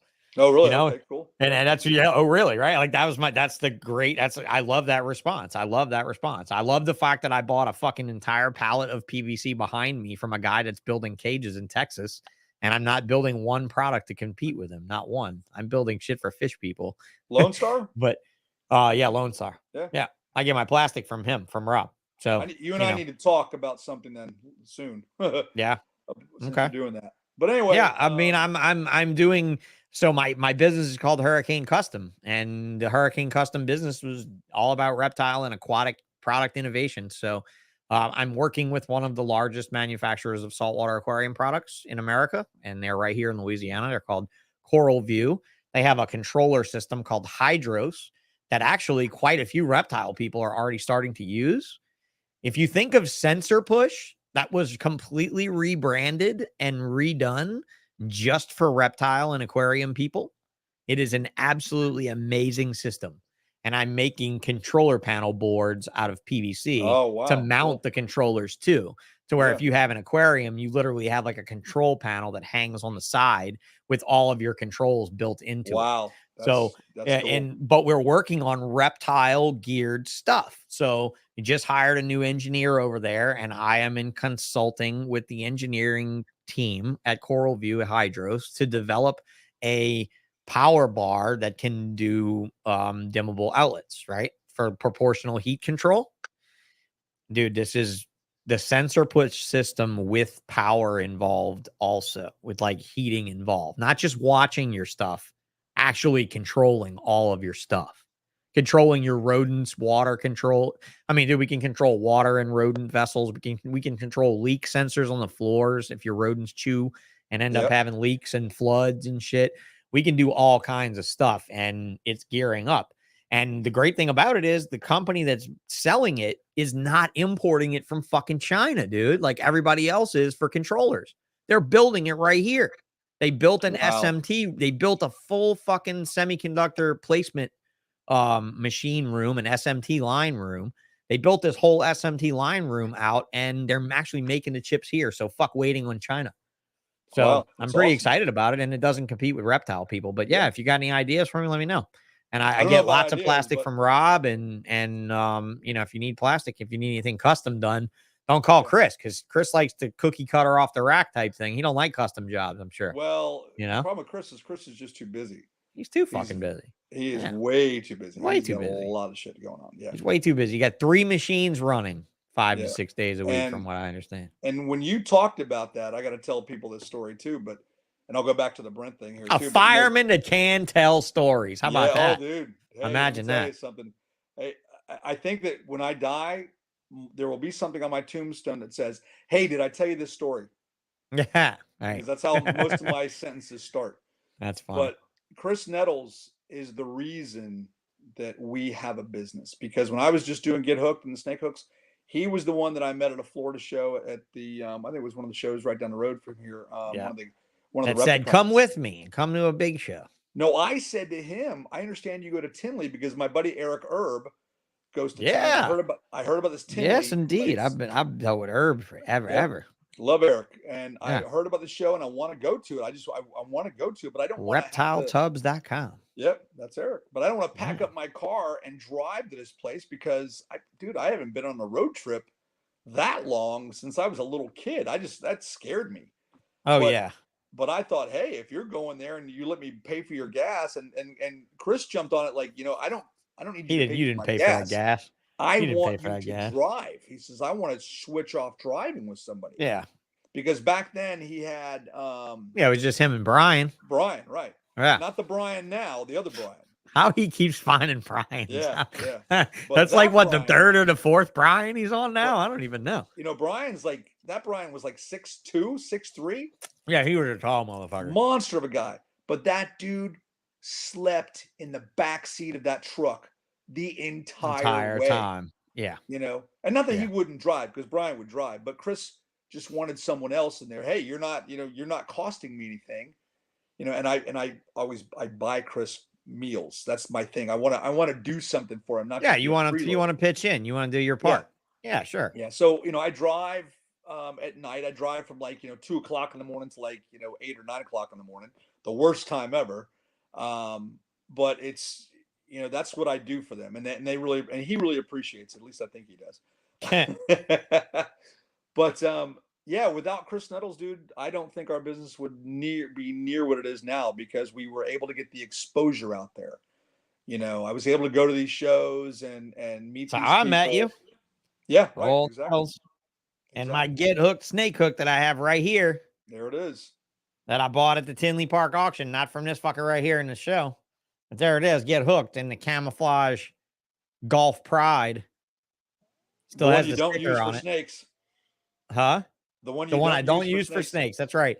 Because since we got rid of blood pythons, now this was the blood python hook for years. Okay, so if you got a blood python, you probably need a hook. Yeah. So when I had red bloods too, so only reds. So I had all reds. So all of them were mean. All of them were aggressive. Reds are the only species that's really aggressive. The other ones are pretty cool.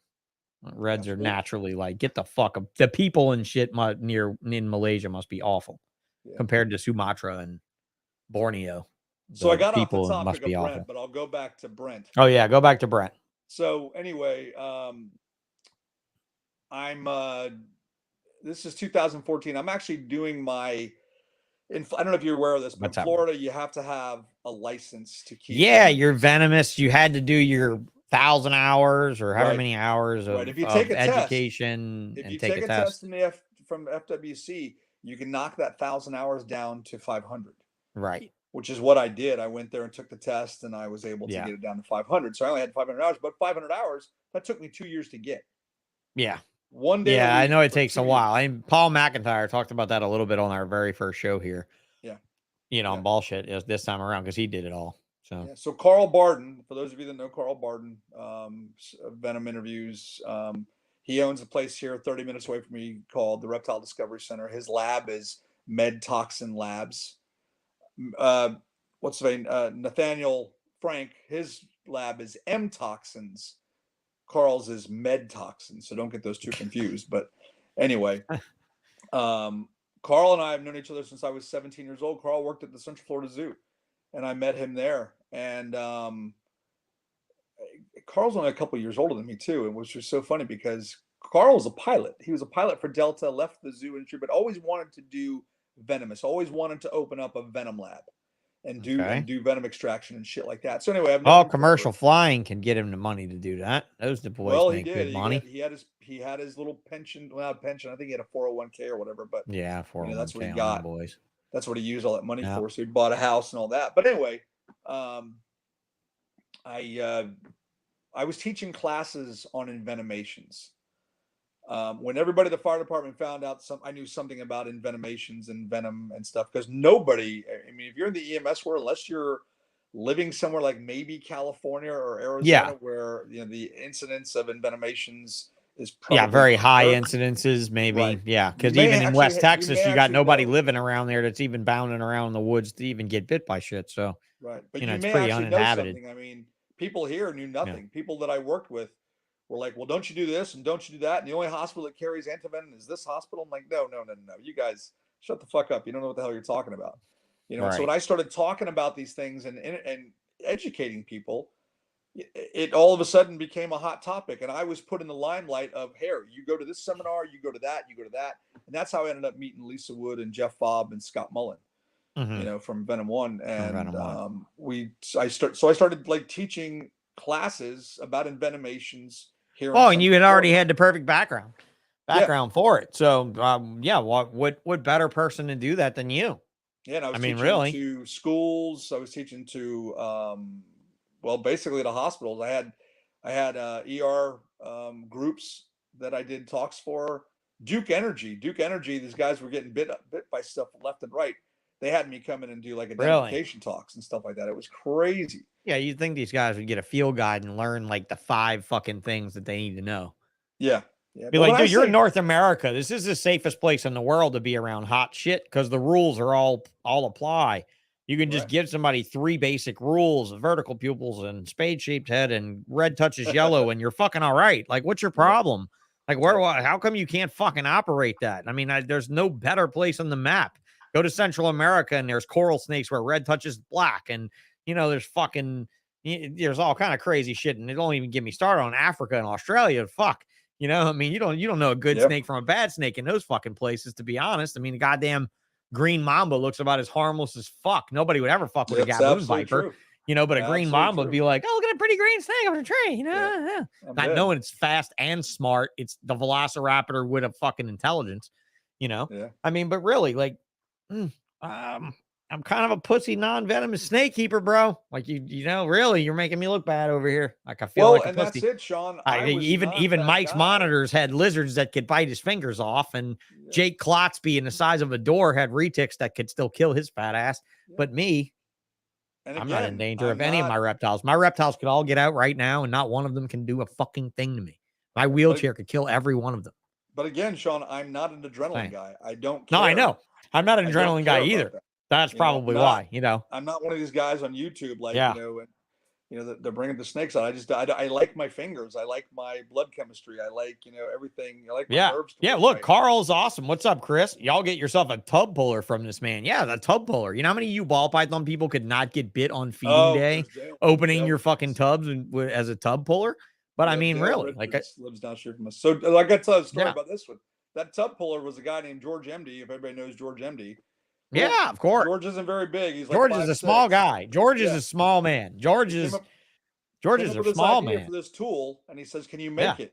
And we made it, and the rest is history. And I never. And all because of MD, probably, and the puzzles and clowns he bought from me years ago, biting the fuck out of him when he goes to his fucking space. Oh man, but that's perfect. Yeah. So anyway, I use my hook. I use my hook to turn on the water because our water's all up high. So I use it to pull valves. And then now my fancy ass laser cabinet that I would love to make VENOMlife signs for you guys because I can make the fuck out of signs on my laser for you. Like you've Cool. seen my US Arc signs. Yeah, I mean, cool. these things come out incredible. I mean, I keep showing this same ugly white one, but I mean, look at this thing. Oh, dude. beautiful. That is nice. I mean, man. Wow, look at that. that's great, isn't it? I mean, and awesome. I'm gonna bet I'm about to start throwing these out into the world for $100 shipped, and half of it goes to US Arc. That's man, I think that's a But great bro, we idea. could blow these things out. Even got built-in hanger things in the back that the screw just hangs right in, so you don't even have to have any like thing on the back. Yeah. Oh yeah, look at VENOMlife signs. Very VENOMlife signs, crazy danger, venom, danger, crazy motherfuckers ahead signs. You know, danger. You could turn into Brent. And I hope Brent has venomous snakes. I always thought that. I always thought, man, this guy talks a big game. Watch him be like the tattoo artist with no tattoos. No, Brent worked with venomous stuff. He worked at the Colorado Zoo for a little while. Yeah. And like you said, he was in zoology. So I mean, he's been around the block. Bachelor's degree. He has a bachelor's degree in zoology. Left the I want industry to go back to school at like 30 years old or maybe 29 years old. Spent 4 years going to school to become a zoologist because that's what he thought he wanted to do. And now he's what he thought he wanted to do. Zoology field. Making her awake. He's still waiting for his sign. I'm still waiting for a painter to come over here and paint the fucking signs. That's the problem is painting the signs. But I pretty much got it figured out. We just got to make a bunch of them at once. That's going to be the only thing I can do. Just burn the fuck out of tons of them at once. But yeah, for sure, you guys, the sign is coming. It's the reason I'm not posting it everywhere is because I don't want orders flying out I don't want people being mad at me when I'm not making the signs fast enough and stuff. But yeah, like I love anybody that profited off of the mask scenario. Okay. Because like maybe this is why my fish store we lost Chris. What happened? What happened? Hold on. Chris? Oh, okay. Hold on. You're still there. You're just blacked out. Stupid. That's okay. Log out and log back in. I'll bring you right back on. Well, hold on. It's fine. I'm doing it. I'm trying. All right. Trying. It's okay. Yeah, he's not that old. He'll figure it out. It's all good. He just went black for a while. There he is. I think. I don't know. Gotcha. Yeah, there we go. Now we're back. Gotcha. We're back full speed. Technology. Anybody that made profit off of the mask scenario, I'm a fan of. I just want you to know that. I didn't buy any masks in my time of COVID. Myself and my employees operated my fish store in Trumpland, USA, the most conservative fucking county in Louisiana, where clients themselves refused to wear masks everywhere they went. So we didn't either. And really the main reason was, bro, my employee at the time, my only employee, and you know me being paralyzed, I need to have an employee. When the mask mandate came on, he straight up told me if I have to wear a mask, I quit. And I'm like, all right, you don't have to wear a mask. You don't have to wear a mask. Wow. And he's like, what are you going to do? And I'm like, fuck it. If you're not wearing one, I'm not wearing one. And he's like, well, what are we going to tell people? And I was like, we're going to tell them that all the UV light in this reef store is growing coral underwater. So there's plenty of UV light flying around in here to kill COVID. That's what we're going to tell them. And we're going to stick to that. And if that doesn't work, we're going to tell them saltwater kills COVID. And if that doesn't work, we're going to tell them that nitrate kills COVID because all these tanks are disgusting and they're all full of nitrate because y'all don't do enough water changes. And if that doesn't work, we're going to just fucking hopefully have enough people come in here with the free money they're giving away that we want to care about the few that we lost. And I think I only lost like 1 or 2 people over non-mask wearing, but I will be honest that it did cross my mind to wear a mask if I could print stuff on them and sell them to fucking people of the world. So thankfully you did that. And we were late to the game and we couldn't get them. We could not get. Oh God. Yeah, I bet. I bet. Yeah. I bet everybody in their world was calling to buy masks for things. Yeah. Yep. You know, they were absolutely. But yeah. I'm left now because the mask thing is gone. I mean, we probably have, I don't know, I might have 50 masks left, you know. Yeah, well, that's not too bad. Neck-gaiters, yeah, who knows? But that's not too bad. You might sell them again. I'm sure somebody's buying that shit still. Yeah. I mean, yeah. Somewhere, some way, I don't know. So you guys have branded up a few things since I wore this wonderful shirt. This is the shirt that you guys gave me originally. I wore the fuck out of it. I still got it. I got to see if I fit in it now. I might actually fit in it this week.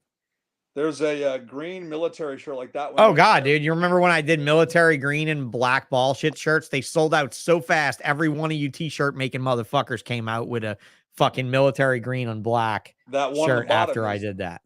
The one on the bottom is the best seller, dude. We sell the crap out of. That's a tri-blend shirt too. Yeah. Soft shirt. Oh, yeah, hands down. Hands down, that's probably your top selling shirt. No doubt. You I know, cannot and tell you you talk how about- fucking fast those bullshit shirts sold Yeah. in that color scheme. Yeah. You know, Yeah. you talk about Brent as the banner man. I mean, Yeah. that guy is personality plus. And I think you and I talked about this before Yeah. the show.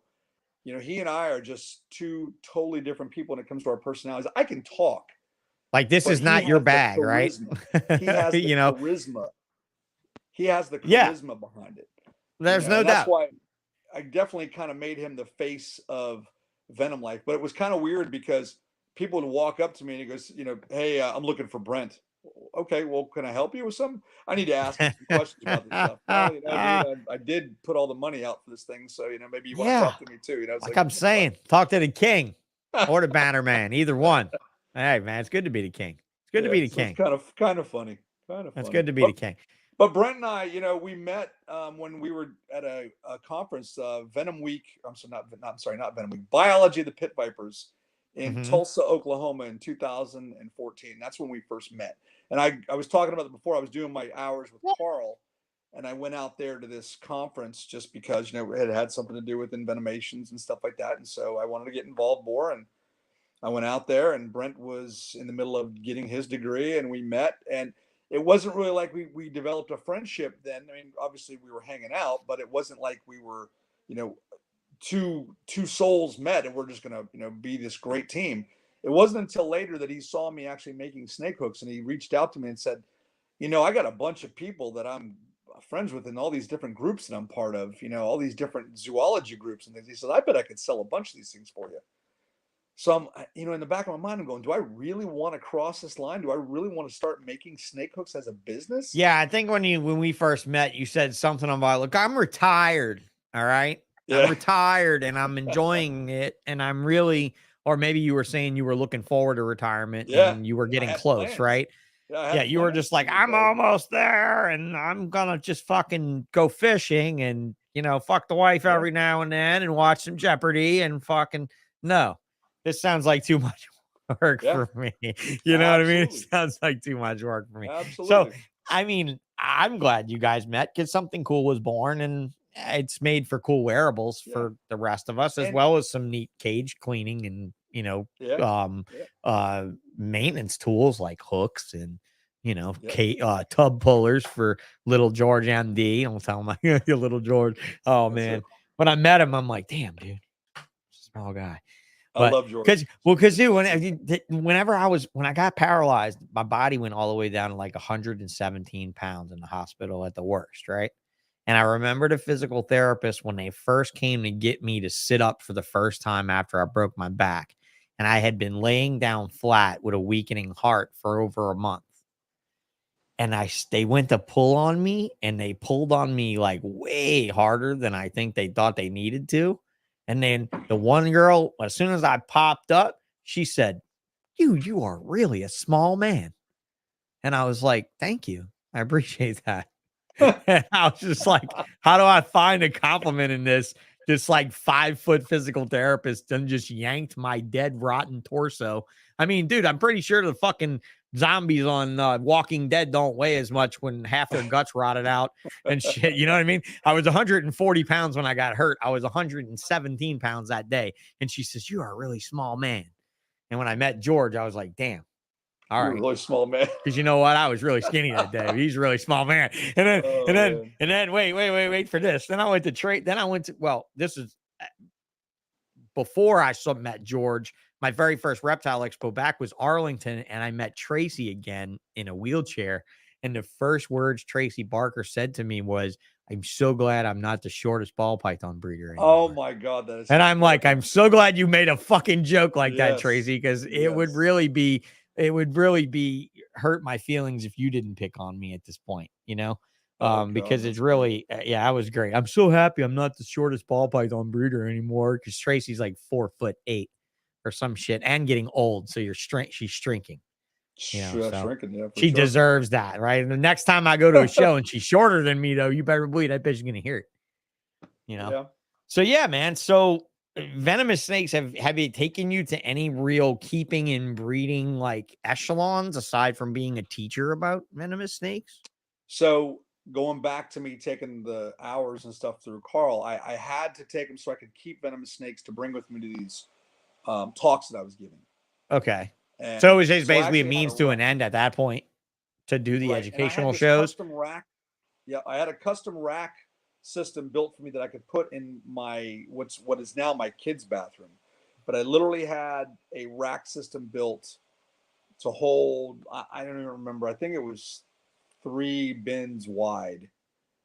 And I just was planning on keeping small venomous snakes, like small diamondbacks, small pygmies, a couple Yeah. coral snakes. But I would literally, coral snakes you have to tube feed because you could probably never get any small snakes to feed them if they would even eat them. And then cottonmouths as well. So I ended up having, when it was all said and done, and I bought a small 9 rack thing from Chris Nettles, the neonate or whatever it's called, the little 9 rack thing he's got that he sells. Yeah, well, like V18 rack or something like Yeah. that. Yeah. But I ended up Shoebox buying one rack. of those to go on top of my existing rack. So I literally had, I think this is right. I want to say 21 bins full of venomous snakes, cottonmouths, diamondbacks. All native Florida venomous stuff. Yeah, I think I had native. 2 coral snakes, and I think I had like 12 or more pygmies. Because what would happen was I'd want to get I'd want a pygmy, right? Or just some specific snake to take with me. But I kept getting so many of them from people that I could never pick out the one that I wanted to keep. I'm waiting for that specific special one, or special few that I could just keep and just bring those to these different talks. Right. And I ended up keeping every single one of them that I got almost. It just seemed like always. So, excuse me. Don't mean to yawn on you, but That's all right. It's getting late. that lasted for a few years, but I never ventured into breeding them. I really didn't want anything to do with that. And then when the hook business started, and then VENOMlife gear, it got way too busy, and I had to just give everything. I let some stuff go where I found it, and then I gave some stuff to Carl, and that's basically. So you were never really in the keeping gaboon vipers or doing anything with a cobra or fucking with a death adder or No, I worked with like all that stuff at Carl's place. I mean, I worked with some different types of cobras. Definitely bit us, like pup adders and gaboons, things like that. But no, keeping that stuff, dude. No, I would have been totally happy.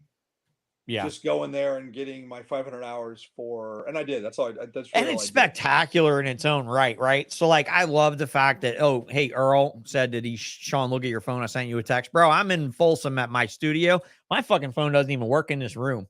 This room is a goddamn Faraday cage, and it's ridiculous. Like, I mean, first of all, Folsom, Louisiana is a Faraday cage of itself, not only of Wi-Fi signals and internet, but also of culture and vocabulary as well. It's definitely lacking in many ways. It's the country, bro. And my phone is not working at all. So message me on Instagram or Facebook, one of those, if you need to get to me privately during this. Otherwise, I'll talk to you afterwards. But as I'm popping pills over here. Bro, my spasms are so bad doing these podcasts sitting still because my body's used to always moving and stuff. That's baclofen. So yeah, more or less. It doesn't really work. I mean, it does what it does. My body's not happy when I don't take them, so I take them. But yeah, I'm just the gabapentin and baclofen patient. That's it. I don't do opiates at all. Yeah, mad amounts. Absolutely. I'm a T8, so I'm a chest level paraplegic. So yeah, I got paralyzed at T8, so I got all the bads. Thankfully, my hands work and I can feel everything. That's the goods. But when it comes to the spasms and the pain compared to a lumbar injured person, I have it much worse.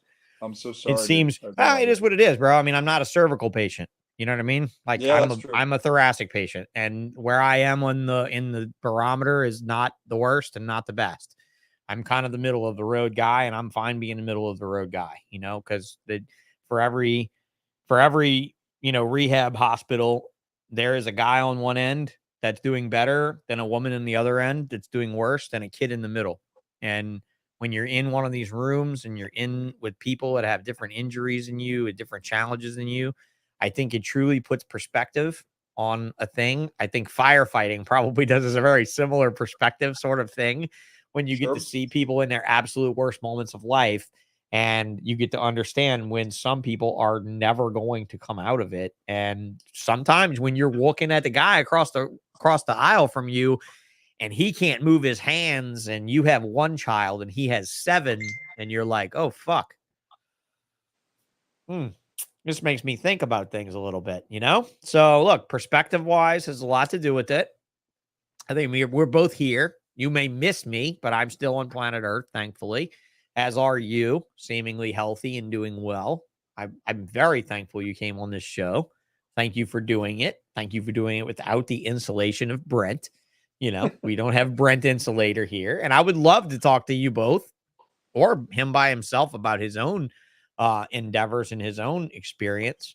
I He's got a truly story.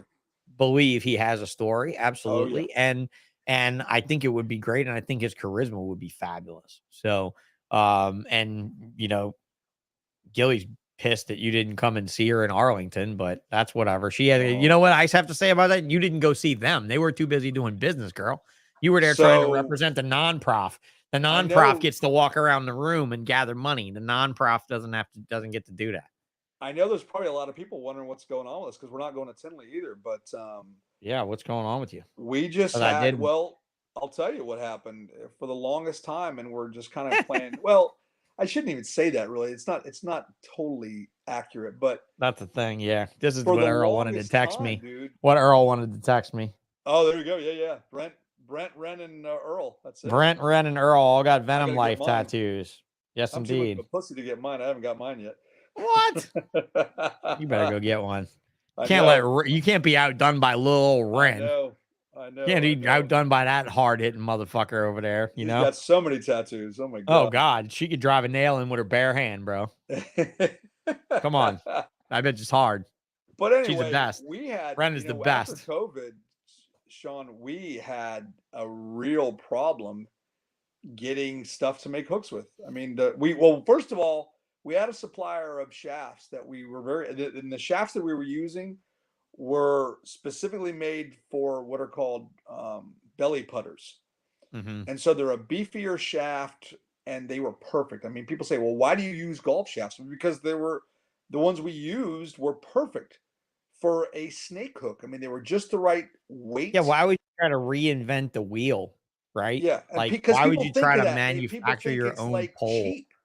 People say, well, it's kind of cheap, isn't it? Well, not really. I mean, if you think about it, it's not. I mean, people have been using golf club kind of things for like a long time. They're not used. We were buying them and having to cut them down to a specific size. And after COVID hit, everything in the world golf related went crazy. So people that were, let's say you worked at let's just say you were like, I don't know, a CPA or whatever, and you got sent home to work. Well, business people, especially men, play a lot of golf. I mean, that's just kind of like the stereotype, right? Oh yeah, for sure. Right? Stereotype for Well, non-wheelchair business people, but yeah. Okay, yeah. So anyway, if you were playing golf and you got sent home from your office to work from home, guess what you did? Oh yeah. Oh, there's no doubt that it was outdoors, it was in the sun, and nobody had to fucking work.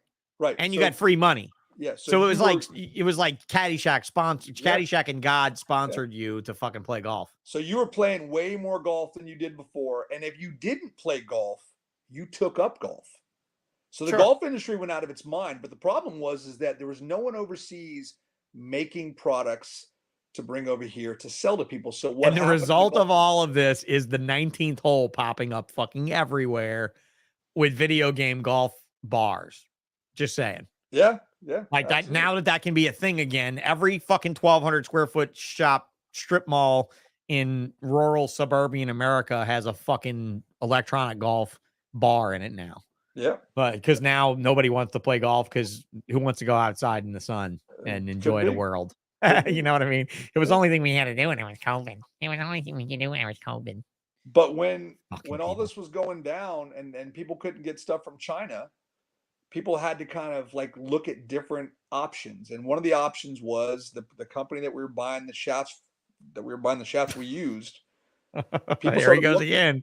People started looking. Puddlewing said I giggled at Shaft too because I'm a mature adult, and he just said Shaft again. Well, So yeah, hey, they're getting hung up on the word coming from a Shaft. guy 'cause named Chris Woodcock. There you go. that's exactly what I was thinking. Bingo. But whatever. I mean, Bingo. And I'm that's what Mexican. it is. There you And he's go. Mexican. That's right. There you go. That's right. So anyway, we end up we're buying these shafts for all this time, and then all of a sudden, the guy that's my rep for this company, I talked to him one day. He's like, "Man, I've been having some people show some interest in your shafts, and I've been kind of like leaning them to a different direction because I know you want to use those, but."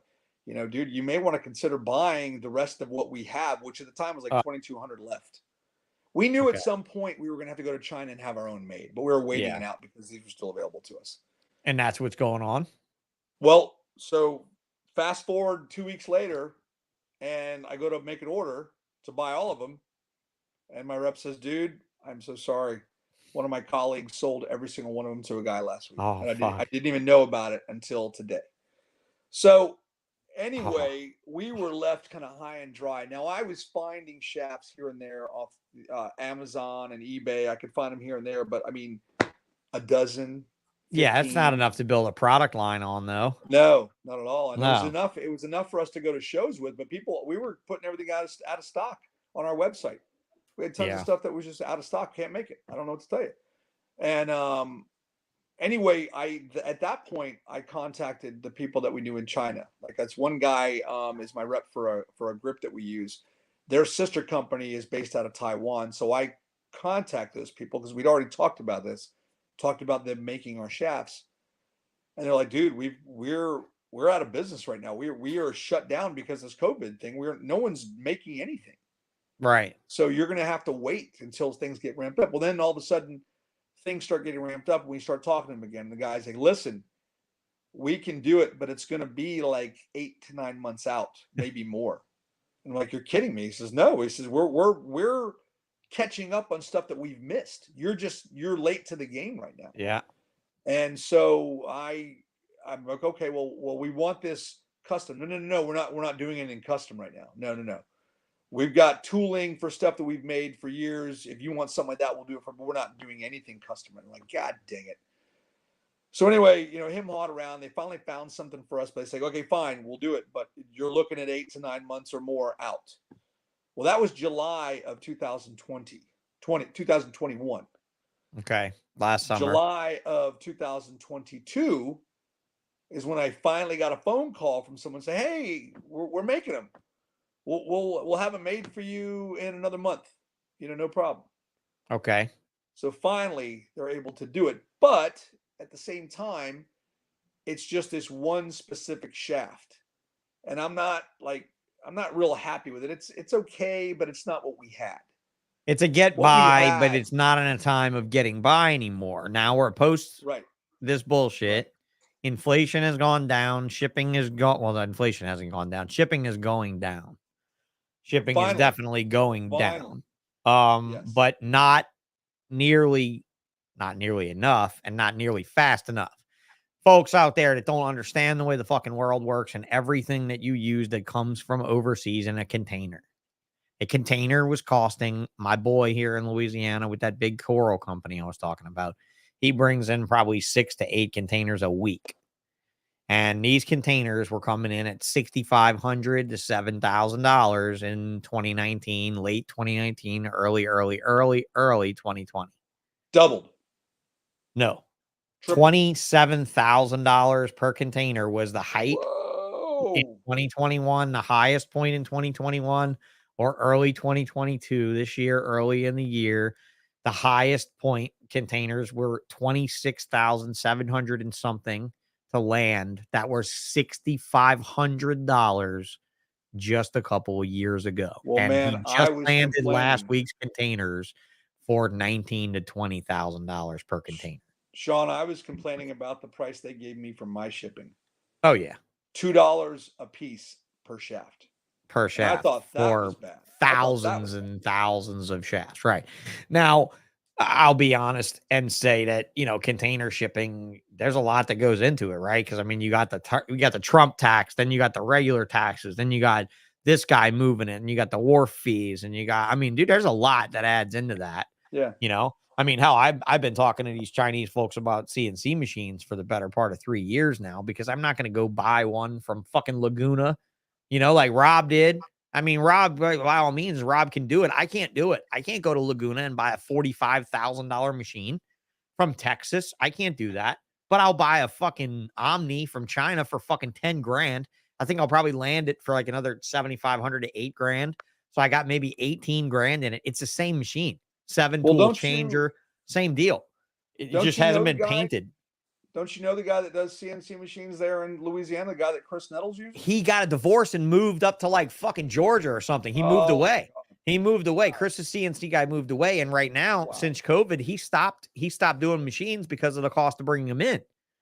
Because, I mean, the freight cost was so high, you know? I mean, that's why plastic is so high, guys. I mean, you don't realize that this was all, you know, this is all something we're trying to make it back from. I mean, I just found out this week that I bought this plastic here from Robert cheaper than Chris is buying plastic from his wholesaler. I believe it. You know? Yeah. But Chris is also loyal, and he's sticking with Piedmont, and he's staying with the American-made stuff. But I told you, I just brought my product to be sampled at the distributor today, and the first thing the guy did was he pulled it out of the box, he held it in his hand, and he's like, dude, this is a much better product than the other guys.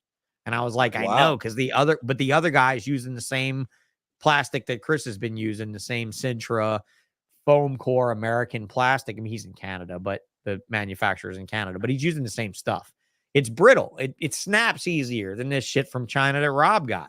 And the stuff from C-SERPENTS and most of the rack companies is actually textured on the outside. It's like a hair cell or like a light orange peel texture on the outside. The stuff from Robert and I is smooth. You can put vinyl directly on it. Like it's sprayable. You can paint on it. In other words, like you can put it in one of those fancy sign machines and actually spray paint directly on the board, you know? So there's some differences in plastic and stuff, but dude, thank God Rob bought a fucking container load of plastic. He bought a container load of plastic. When I hit him up and I was like, hey bro, I want to make some cages and stuff, but I'm going to mostly be making aquarium shit. I'm not even going to be making reptile cages. I'm going to make some for me and some for friends and locals, but I'm not going to go on like a rack company tirade or anything. And he said, dude, you want to buy plastic from me? I'm fucking right. What's the price? When I told Piedmont what I was paying for that plastic to get delivered here to the door, my Piedmont salesman was like, what the fuck, bro? Are you going to start selling plastic out of your place? And I was like, sure, I'm going to beat you by like $20. And that's what I do. I beat Piedmont by $20 a sheet. So then all the locals that are building their own racks can just come buy the plastic from us.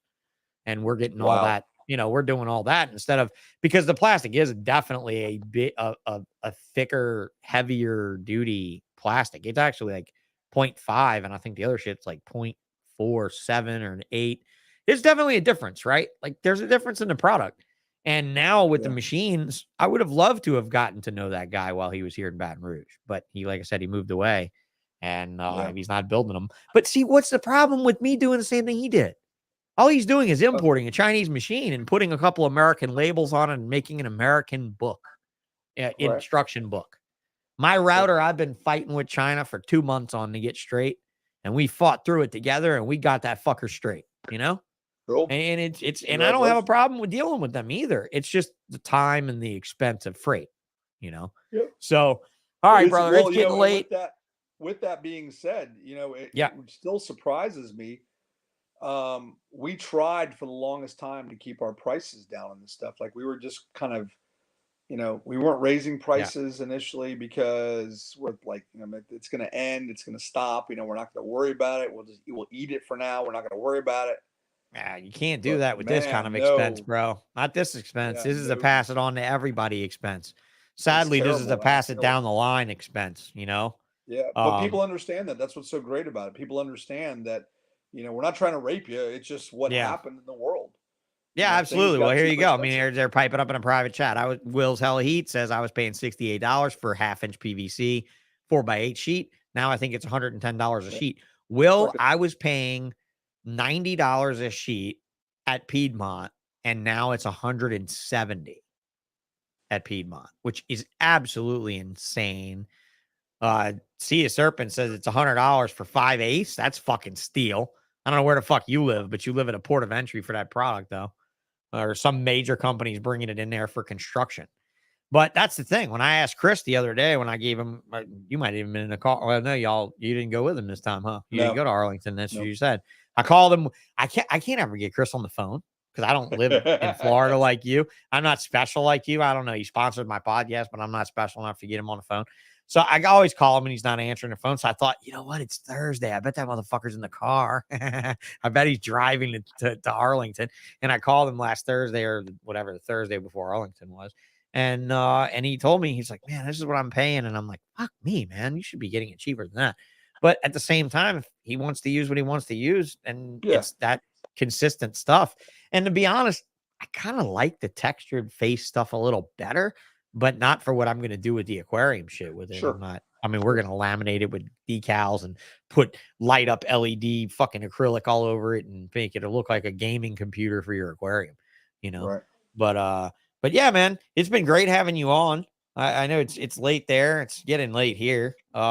Need to dial this down since we're hitting our 2-hour threshold. Don't log off though. Don't just close it out.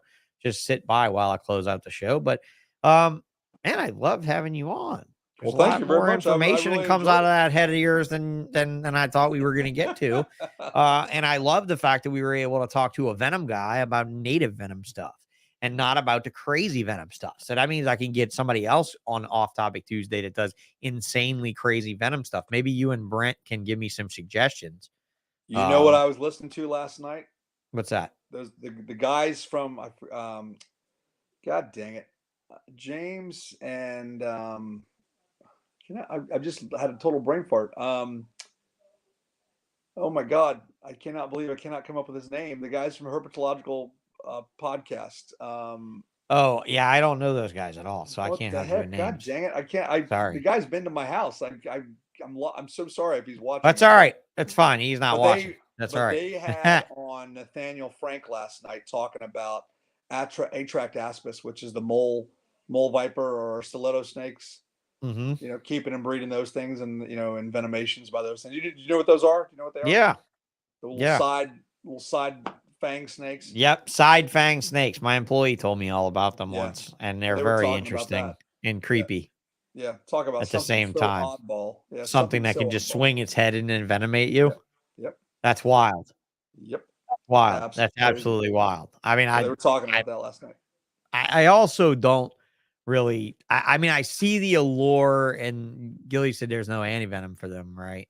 There's a lot. They use something. I want to say, God, what did Nathaniel have? And I don't really think. Where do they come from? They're African, African.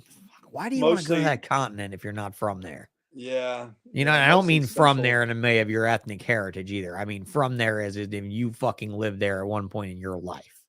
You know, like, you know what I mean? Got bit by one of those things. Oh, did he? Yeah. Yeah. Yep. And there was some other guy that I used to know, and I don't know. I forget the guy's name right now. Clarkson would be a good guy to have on here. Oh, absolutely. Yeah. Yeah, he would be a good guy.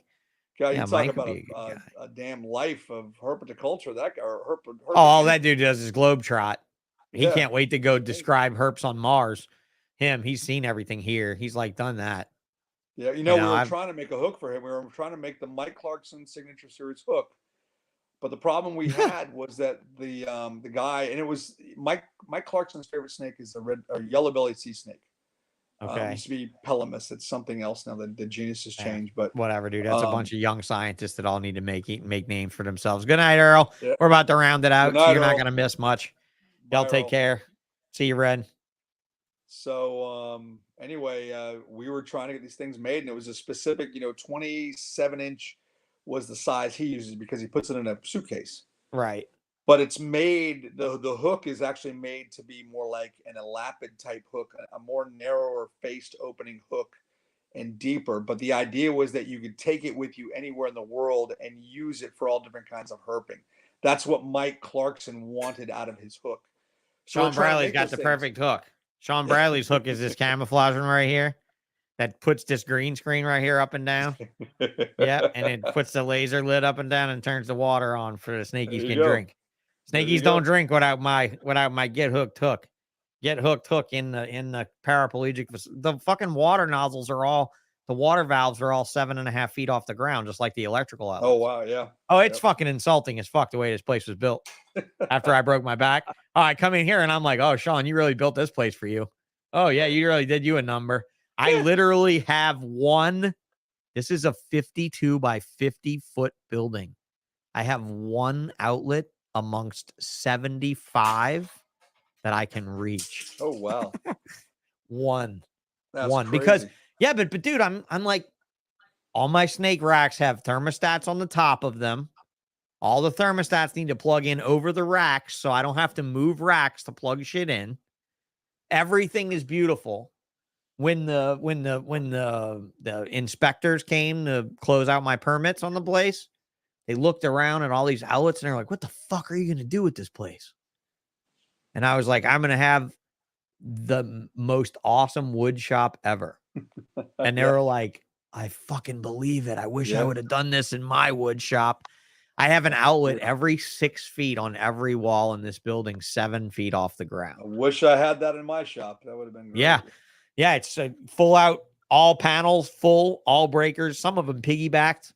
I mean, and the cool thing too is every 4 outlets has its own breaker, and every outlet has a number on it to what breaker controls it. So, dude, this place is built. But I did it right. I just didn't do it 5 feet off the ground. I did it 7 feet off the ground, bro. That's a fucking stupid ass shit. But whatever, man. It's all good. You need to talk to Brent and see if he's not butthurt about me not inviting him on this episode. If he can come on and do one with you, with himself, by himself. No, he's fine. With his own story, because I think separating you two is really, really golden. I think that's the point to get the real best out of both of you. Yeah, is to pull you both apart and get you both. It was funny because Earl and I and Brent, of course, had known each other for like a long time. And then one day, I don't even know what even happened, but I happened to mention that I had been, I was a retired firefighter, paramedic, and he goes, "What?" He goes, "I didn't know that about you." And I go, "Yeah, there's not a lot of people that know that about me unless you've known me for a while."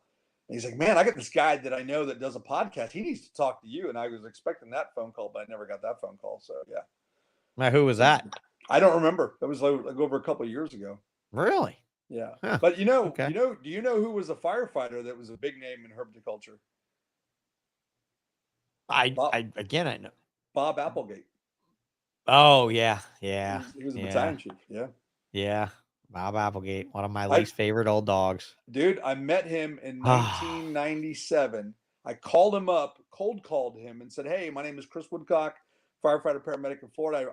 I've read your book, or whatever his book was, the tricho. Yeah, the APS book on milk snakes. She had a little milk snake book. And I'd read that book and blah blah blah. And said, "I'm coming to California. I'm going to go herp Anza Borrego, but I know you live right there on the border. I'd love to come and visit you and see your place. Can you do it?" And I think what it was that had I not been a firefighter, he would have told me to screw off. But because we had that kind of bond, unless you had a pretty girl with you, bro, and then that would have been it. Yeah. And now think of this. Think about this. Think about being brand new into herpetoculture, coming back after so many years. This is 1997. Going to his house. That's the same year I got my story. Who walks up to his house to come visit? But Gary Sipperly.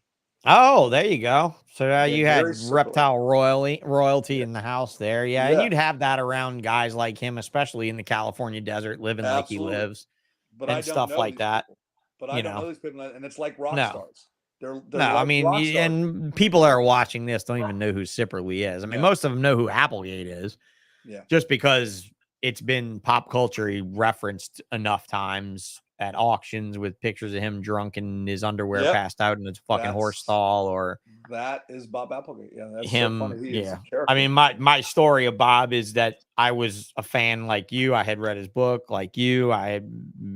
He had a lot of, I don't know,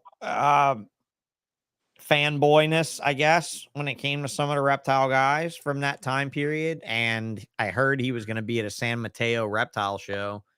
And Celia, my first fiance, again, I told you she was Taiwanese. She was just getting into reptiles, and I had just gotten her a job at East Bay Vivarium and in Berkeley. Yep. While she was going to college, she started working for Owen and John and them at East Bay. Cliff still owned it too back then. Mohawk, crazy Mohawk Cliff. He was still one of the owners. And she said, I'm gonna go to the San Mateo show. Who should I look for? And I was like, oh, well, look, I heard Bob Applegate's gonna be there or whatever. And she was like, well, I'm gonna tell him you're a big fan. And I'm like, well, whatever. I mean, just don't embarrass us or yourself or whatever. We were 19 years old, you know. And she goes to Bob Applegate at the show, and bro, he totally sleazed all over her. Like, it was disgusting. Absolutely. And he was so gross with that. Like men were there to either disrespect or take money from, and women were only there to sleaze on. That's it. Like, I can't tell you what mad disrespect he's shown people that I've been around. But hey, man, I mean, he kept milk snakes and he wrote a book. Yeah. But honestly, I threw all those books away. I fucking sent him a picture of me literally throwing them in garbage can. Oh, wow. And I was like, fuck you. Your shit will never be sold in my place ever again. And as long as your name, every time your name comes up in the future, I'll tell this story. So here I am again telling that story. Wow. Because, dude, honestly, in the way women want to be recognized in this fucking hobby, if guys like Bob Applegate had their chance at reptile shows again, you would never be you would never fucking come. And that'll be it on my soapbox for this week. You know, wow. I try not to be that guy, but you know that about Bob, and anybody who knows him knows that about him. And honestly, bro, it's pretty bad. He told me this crazy story about his wife when we were there. So when I went to visit him, I asked him, I said, listen, you know, when I come, I got to find a hotel near your house. He says, I got you set up. Don't worry. I'll get you the hotel. You'll be all set. No problem. So I get to his house. He takes me out to dinner, and then I'm like, well, dude, I got to go back to my hotel. He's like, you're not going to any hotel. You're spending the night here at our house. You know, Bob Applegate's like this 5,000 square foot house. Oh, yeah. You know, right there in Campo. And he'd already planned on having me stay there overnight. And I didn't know anything about that. I mean, how cool is that, you know, doing that? But Bob literally told me the story of how him and his now ex-wife, Marilee, met. And he's just, and you know, Bob had been drinking and stuff. And so when is Bob not drinking? Yeah. And Bob's like, yeah, her panties were so wet. She wanted me so bad. I'm like, what the hell? Bro.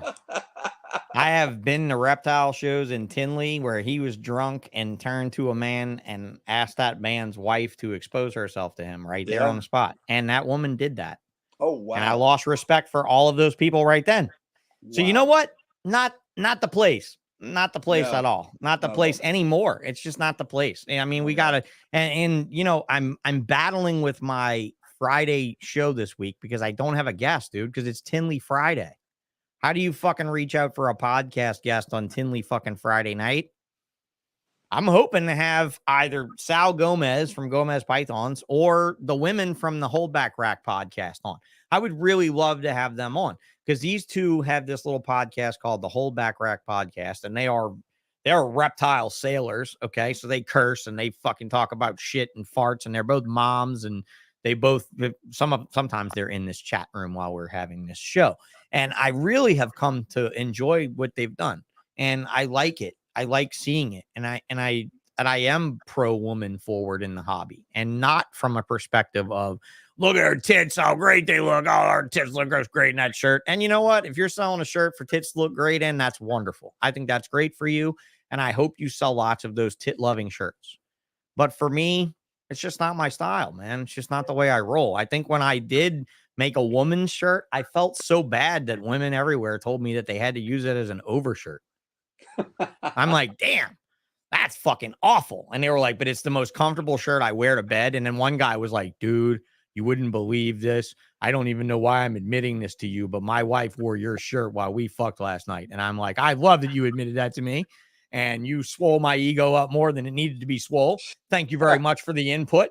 And I didn't make the shirt for that, but I love that you had such a great image staring you down the entire time, you know? And so it could be better though. She could be fucking you in a VENOMlife shirt, because that is a sexy ass logo. And all the things that you told us you went through, you know, you went and drank some Kool-Aid to get to that. So I think that's great. And, you know, I don't want to be like this whole matriarchy of reptiles go. I don't want to be that guy, because I have been told by women after my head has left in between their legs that I am a true feminist, but I'm not going to be the one necessarily to tout it. So I'm just out here Dan told Chris the Venom Life tanks don't show enough cleavage. Oh, Yeah. God. Well, that's the problem, I guess. You got to get some t-shirt designers on that. But hey, man, for now, they can check you out. Why can't I can't even get to gethookedllc.com. There is so no, yeah, it's not. there is no gethookedllc.com. So take it off the fucking Instagram page. But do you have anything other than Instagram and stuff? Yeah, we have Facebook. You're on Facebook and all that. We have Twitter, but there's something going on with that. Don't worry about Twitter. Nobody cares about Twitter. I have a Twitter too. I have 4 people following me. So that means you have 7 people following you. And that's not worth it. You know what Twitter is good for? The little check bar on Instagram when you make a post to also post that post to Twitter. That's it. I use Twitter for investment information. I use Twitter for this shit. Gotcha. Yeah. So Puddlewink says, I'm literally wearing a Venom Life hoodie right now. I just realized it. Thank you very much. I wish I was wearing a Venom Life something. What's hysterical is that Brent said to me one year we were doing Daytona, and he's like, what are you doing? You're bringing sweatshirts to the beach? I'm like, Brent, what planet do you live on? Yeah. People live in sweatshirts. And I think we sold like 14 of them at that show. Yeah, you know? Absolutely. Oh, and I remember that show because I remember you guys, I remember you gloating about it. Yeah. I believe to him that you were like, well, I'm glad I left all the winter wear, back home and didn't bring it with us. Right. I mean, and honestly, hoodies are hoodie though, I mean, that's it. And Cuddle Time piped up and said, I'm a woman in the hobby, and I'm glad that you are in the hobby. Okay. And I'm sorry. I think I got to know this because I don't know this person. Cuddle Time Critters. Who is this? I don't know their name. What pipe up a name, Cuddle Time, since you say you're a woman and you're a hobby. Drop a name. The name is hysterical. I mean, I'm Cuddle I'm not Time. making fun of it. I think it's cool, but it's Cuddle just Time. funny. Cuddle Time. Cuddle Time. But the thing is, it's a snake with a rat hugging a rat. Like it's a snake cuddling with a rat. Yeah, I think that's what's hysterical. great. So cool. So yeah, I it's nice having chicks around. And I mean, like when we talked about some of the old ball python breeders, there was a few times instances in the earlier days where it came up. But like, it's really hard navigating these waters right now because, hey, isn't it cool or isn't it hot? Maybe you don't think this way, but I do. When a woman starts talking to me and she's just throwing out all kinds of science stuff. Yeah, it's always the best, right? Everybody loves the nerd chick. Everybody loves the nerd chick. Oh, you eat that shit up. And honestly, to go back to something I have mentioned on the show before, I have been at shows many times where I've had good-looking girls helping me out at the table, and they're always knowledgeable people. They're not just good-looking girls. Unlike Midwest Custom Products, your competition in the stars from back in the day, tongs.com or whatever the fuck their website was, he would hire professional fucking models to work the shows. He only did it like twice, bro. He only did it like twice, or maybe it was once in Daytona. Yep. He staffed the entire show with like Tiffany Amber Thiessen, perfect next door girls, like perfect fucking round faced, round eyed. Fuck. He spent so much money with some talent agency doing it. And you know what every guy said? I don't even want to go over there. Why? Because she's too pretty? No, because she doesn't know fuck all about anything that's over there. I'd much rather talk to a good-looking girl or a girl who looked half that good that actually knew what the fuck she was talking about. Yeah. And I thought about it, and I'm like, ooh, I'm never bringing me a ditzy bitch to a show. I'm never bringing me a girl to a show that doesn't have knowledge, But and again, I don't know. You might not see me in very many big shows. I might just sit here with my green screen where I look better. There is a girl, and she teaches herpetology in Cincinnati. Her name is Kim Wyatt. Mm-hmm. And she's part of the snake bite, national snake bite group, where all these people can, it's a Facebook group, but they can ask questions about envenomation that they've had. Mm-hmm. And it's one of those closed group where you cannot talk about. Thank you, Melinda. There's her name, Melinda. Hi, Melinda. Yeah. Thank you for piping up there and saying that you're a woman in the hobby, and I appreciate you.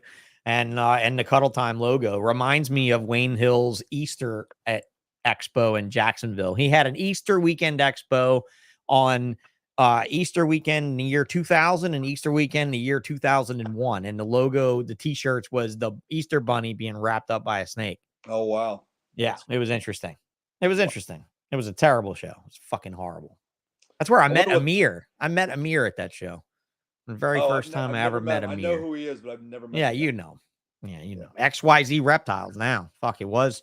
He started the shop in Miami, you know? Yep. But all right, brother. We're going to get out of here. I'm going to let you get to bed. I'm going to go maybe burn some PVC up before I leave. Fuck, it's late. Thank you very much for inviting me on. Yeah, this was fun. I really missed you, man. I hope to see you at some shows. We had a good time. Yeah, I would like. I'm not going to Tinley. If you won't be there, I won't be there missing you. I'm not going to Tinley. I gotta think that in a couple of months, you know, February, March, maybe I got a little bit better handle on everything, and I can get out again. Yeah, you know, sounds good. I'm thinking about actually getting some tables for Arlington and Tinley next. But like you said, direct message me and let me know what you want. I'll send you some shirts. Oh yeah, I mean, you don't have to send me shirts. I can wear one and wash it every week or whatever. But I mean, I just love to see the brand get a little bit more exposure and stuff too. I will tell you this. We are cutting back on a lot of our apparel because it's a lot to keep in inventory. Oh, it's a ton to keep up, and all the sizes and all that shit. I mean, is there anybody running a really great print on demand for you now that you can use, or you just aren't happy with that? There's still nobody running a good quality print on demand. No, it's hard, but we tried the online only store where people could go on, and it just seemed like, I think it overwhelmed people. We had like all these different options for shirts and things like that, and it was just it was just too much for people, I think. And so we backed off on that as well. Yeah, I saw the booth picture and stuff, and then you having all those options. People look through them and then walk away because their attention span's too long. I mean, you really got to limit yourself on options when it comes to something like this, you know? I mean, and you say that, and I don't know, man. I guess it's true, considering. Okay. It really is true. You really have to consider what sells the best, right? Yeah. I mean, you really have to consider what SKUs move. My wife is telling me I got to go to bed. So, okay, hey, Sean, time to go to bed. I love you, man. Great. Yeah, it's fine. We didn't have much of a pre-show. We won't have a post-show, but that's all right. It's no problem. Thanks a lot, Chris. Have a good night. Right, tell your wife I said good night. Thank you for letting him stay up past his bedtime. We appreciate it. All right. See you, buddy. All right, buddy. Take care. All right. Bye-bye. We had plenty of show there, guys. We didn't need to hear more of that guy, did we? And Puddle Winks, you say we need to give Sean the Venom Life tank top. You know, I once had a bet. It wasn't even a bet. One time, a guy named JT Tomlinson of Reptile said, "Oh, hey, if you give me that bullshit tank top, I'll wear it at the auction tonight." And surely enough, I fucking threw it right to him. And do you know that motherfucker did not wear that tank top that auction night? I was at Tinley, I think. And he would have been rightly best looking man around in that because he still looked really good, right? Like he was still all built up and everything. And he got this dad bod thing or whatever that he's probably got going on now.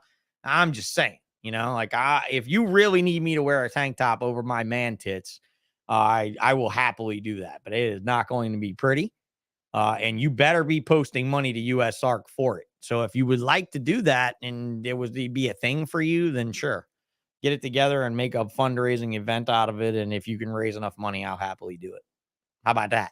But yeah, I mean, I don't care, man. I'm pretty fucking comfortable in my skin at this point. I don't really need to feign anything there. But yeah, this was a long show, and it's fine, right? Because he's a great guy. And I think it's cool to hear from him because if you go watch the fucking Reptile Gumbo with Venom Life and get hooked, it's Brent.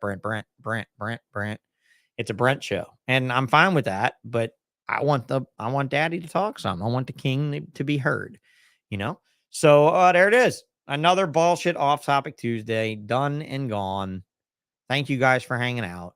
I love you all. Those of you that are left, those of you that watch this show after the fact, please like and subscribe. It doesn't take you any time right now to just go hit the like button. You don't understand. You need to help me get the numbers up on this channel.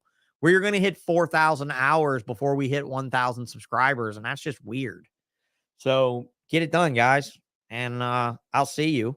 And apparently you guys are going to make a thing of this, right? So like Gilly and Buttle Wings are going to get with Phil and make plans to make this happen. So I don't really know if they're going to make that happen. If it does, I'm all game. But it's got to raise money. It's got to be a good thing for a good cause. Infinite Possible, good night, buddy, to you two. All you sponsors, those of you that are still around, thanks a lot for tuning in to this here Bullshit podcast. And I will see you Friday with one, either the ladies or lady, if the other lady can't tune in, or Gomez, either one. And then after that, we got Ozzy to Friday after that. I don't even have a next Off Topic Tuesday guest. So I need more guest ideas, folks. Just send them my way. DM me, PM me, IM me, IRL me, whatever you need to do me. Do me. And let's get it done. And for now, I'm about to hit this little button and head the fuck out. Wherever this little button may be.